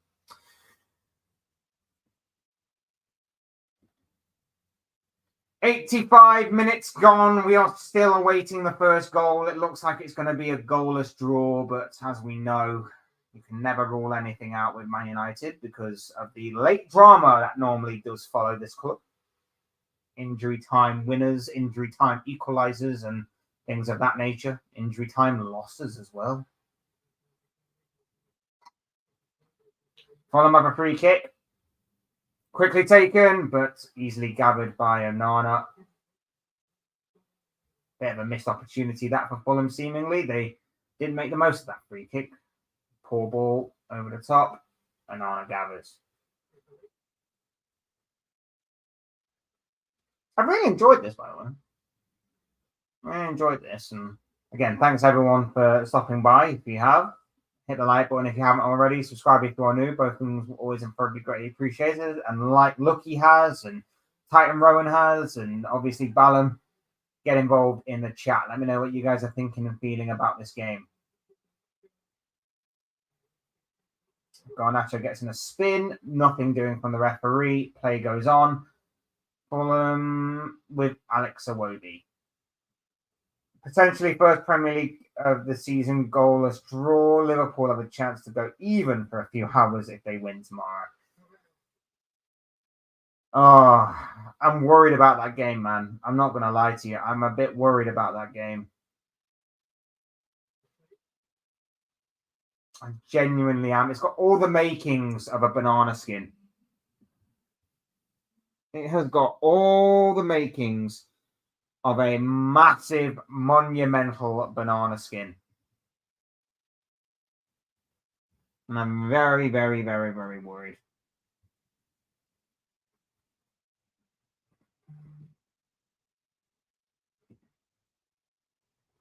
Arne Slot will experience a Premier League match tomorrow and an away test. Can he start in and get the win? I hope he does. I hope he gets off to a great start. I just don't know.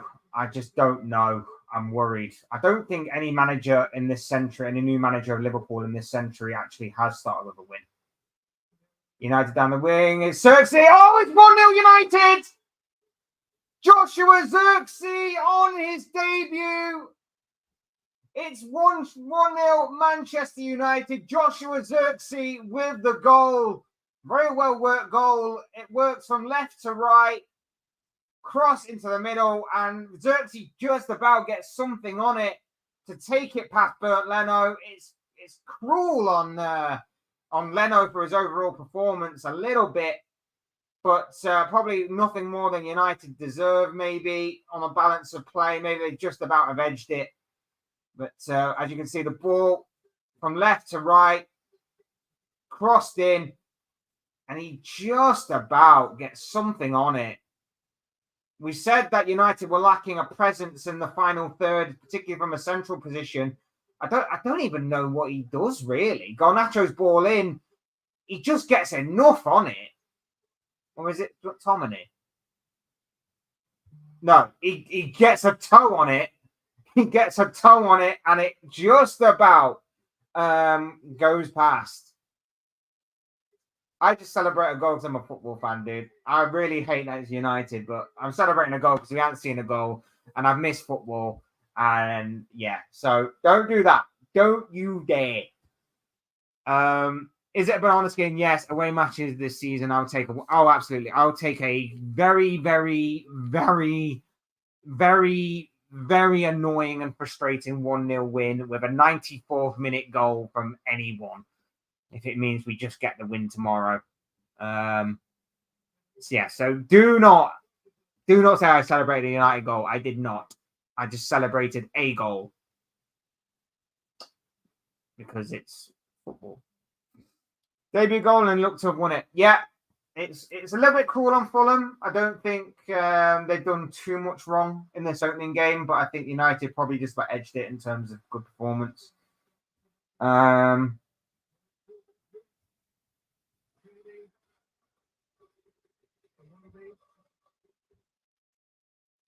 Unless there is even more late drama as Fulham are venturing forward, but the attack is cut out and United come away with the ball.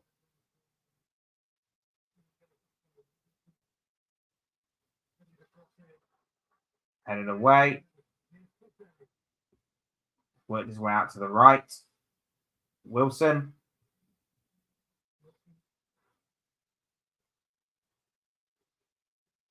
Tete, just down that right-hand side. Crowded out and wins a free kick. Decent opportunity this for Fulham. Decent opportunity for Fulham this. Free kick in a dangerous area. Oh, yes, I forgot. Change the score. Yeah, my bad.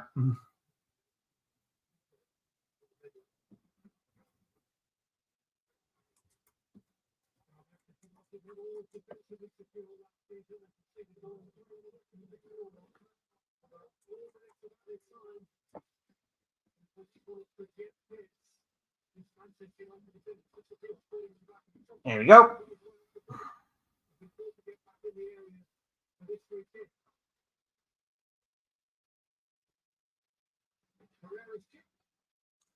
Yeah, I mean, apart from maybe two efforts, I don't really remember Fulham having really a proper shot on target. Like, there was Tete's in the first half. Muniz had a bit of a deflected effort, which Onana had to be alert to. But Fulham have not really offered a lot in the final third. And as much as I like the Smith Rowe thing, I kind of am a little bit worried about that, in all honesty. I'm kind of a little bit worried about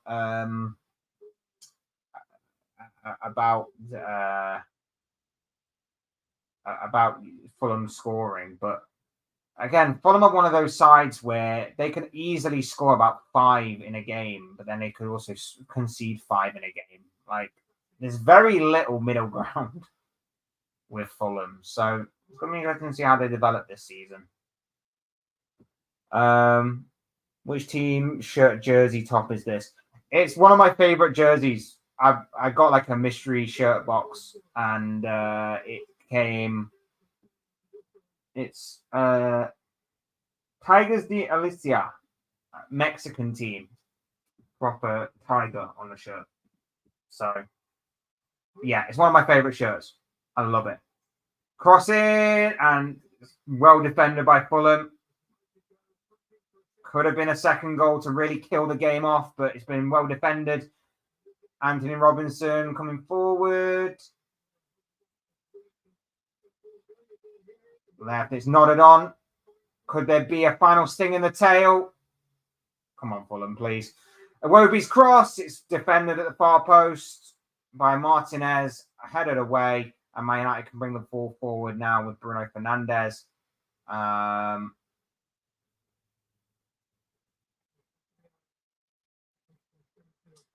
Casemiro wins a free kick for United. Overall, I think United probably just about deserve it, as much as I hate to say it. I think United just about deserve the win. I'm not entirely convinced by either team, to be honest, but I did say at the beginning I don't necessarily think you can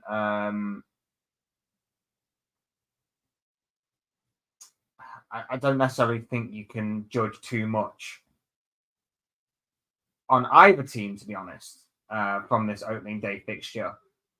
I think from Fulham's point of view, it's a bit annoying that they couldn't hold on for a little bit longer. I think from United's point of view, there's a lot there to be looked at. There's a fair amount to improve upon. Of course there is. There's always going to be. But there's a lot there to be optimistic and excited about. The pressing, for example, has been very, very good. I think it's died down a little bit in the second half. Oh, mistake. Rashford's through. He's played it. Oh, what a calamitous moment. Alejandro Garnacho. Calvin Bassey, a horrific error. And between Rashford and Garnacho, they couldn't kill the game off. Rather than go for goal himself, Rashford knocks it aside for Garnacho to score. And Garnacho misses his kick. He fluffs his lines. He falls over in embarrassment. He's lucky that Xerxes' goal obviously is there to save him, because if that was 0-0, and if that was the goal that was, or the opportunity to win the game, it would have obviously meant a lot more. But no, Garnacho has really messed up there in not killing the game off. And there you have it, full-time whistle. Manchester United 1, Fulham 0. It is over. The first game of the season goes Manchester United's way. They win the game by a 0-0. Joshua Zirkzee, the debutant, is the hero. A fantastic win for United. It's all about getting the first 3 points and that first win on the board. It's a very, very, very good start to the season as far as what Manchester United are concerned in this new era of theirs. Martinez improved since Brentford away match. Martinez simply needed time in the Premier League and away. Yeah, a little bit. Yeah, going to be interesting to see how he progresses as well, and whether or not he can stay fit. Will Ivan Toney be sold or stay? It looks like he's going to be staying. No one seems to want him for one reason or another that I can't fathom or explain. Arsenal might need Ivan Toney in the way for more goals. I've been saying this for years. Well, not necessarily years, but you know what I mean. Joshua scored for them and they won. Take care, Fletch. Talk to you soon in your first ever watch along. Thanks, mate. Thanks for coming along. Really do appreciate that. Like I say, I'm going live tomorrow for the Liverpool Ipswich game as well. So feel free to come along then as well. I would love to obviously gauge your opinion on a Liverpool game. I'm sure everything that you have to say will make for an interesting reading. So yes, tomorrow's game is going to be even more interesting, and of course it's going to be more interesting from my point of view because it's going to be my team. So yes, I would love for you to come along if you can do. If you can't, obviously understandable, but yes, the Liverpool game look to be going live at about 12 o'clock, 30 to 45 minutes before the game. So yes, would be great if you could come along to obviously see that.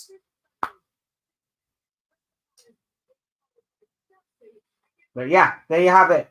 Manchester United 1, Fulham 0. Joshua Zirkzee with the goal. The debutant coming off the bench to be the hero on the night for Manchester United. United get their first win of the season under their belts. It's unfortunate for Fulham, who had Bernd Leno to thank for them going so long without conceding. He managed to thwart Bruno Fernandes on a couple of occasions. Really good from him. Really good goalkeeping from him. But unfortunately, didn't have enough about him to stop Joshua Zirkzee effort in the second half from finding the back of the net. A dream debut. But overall, I think United deserved the win. If they obviously had a bit more clinical edge about them, they probably could have won this by a much more convincing margin. But there you have it. United get their first win under their belts in a very good performance. A lot to build upon, a lot to improve, a lot to work on. But overall, that's what the first game of the season is all about. The first game of the season is all about getting the win. And that's exactly what Manchester United have done here. Man United won, Fulham 0. That's the way it has ended. Thank you all so much for watching and listening. I'll be back tomorrow, like I say, for a Liverpool versus Ipswich watch along. Come and join us for that, because that could be very interesting, so to say the least. So yes, please do come along for that. Would love to again do this. This has actually been a lot of fun, in my personal opinion. Thank you to everyone that has liked the video or subscribed during this. I've actually got the figures in front of me. If you have done, feel free to do so. If you're obviously watching this back or whatever, would be greatly appreciated. As always, leave your thoughts, your comments, opinions, predictions, feelings in the chat, in the comments, wherever. That'd be great to hear from you all as well. And yeah, thank you all so much for coming along. Thank you to everyone that contributed. Thanks to everyone for coming along and watching this. I've been Fletch. This has been my first ever Premier League watch along. Manchester United are the winners. Not the best for me. Would rather have preferred Fulham winning, but there you have it. Yeah, that's it. Thank you, everyone. Take care. Enjoy the rest of your night. Speak to you all again very, very soon.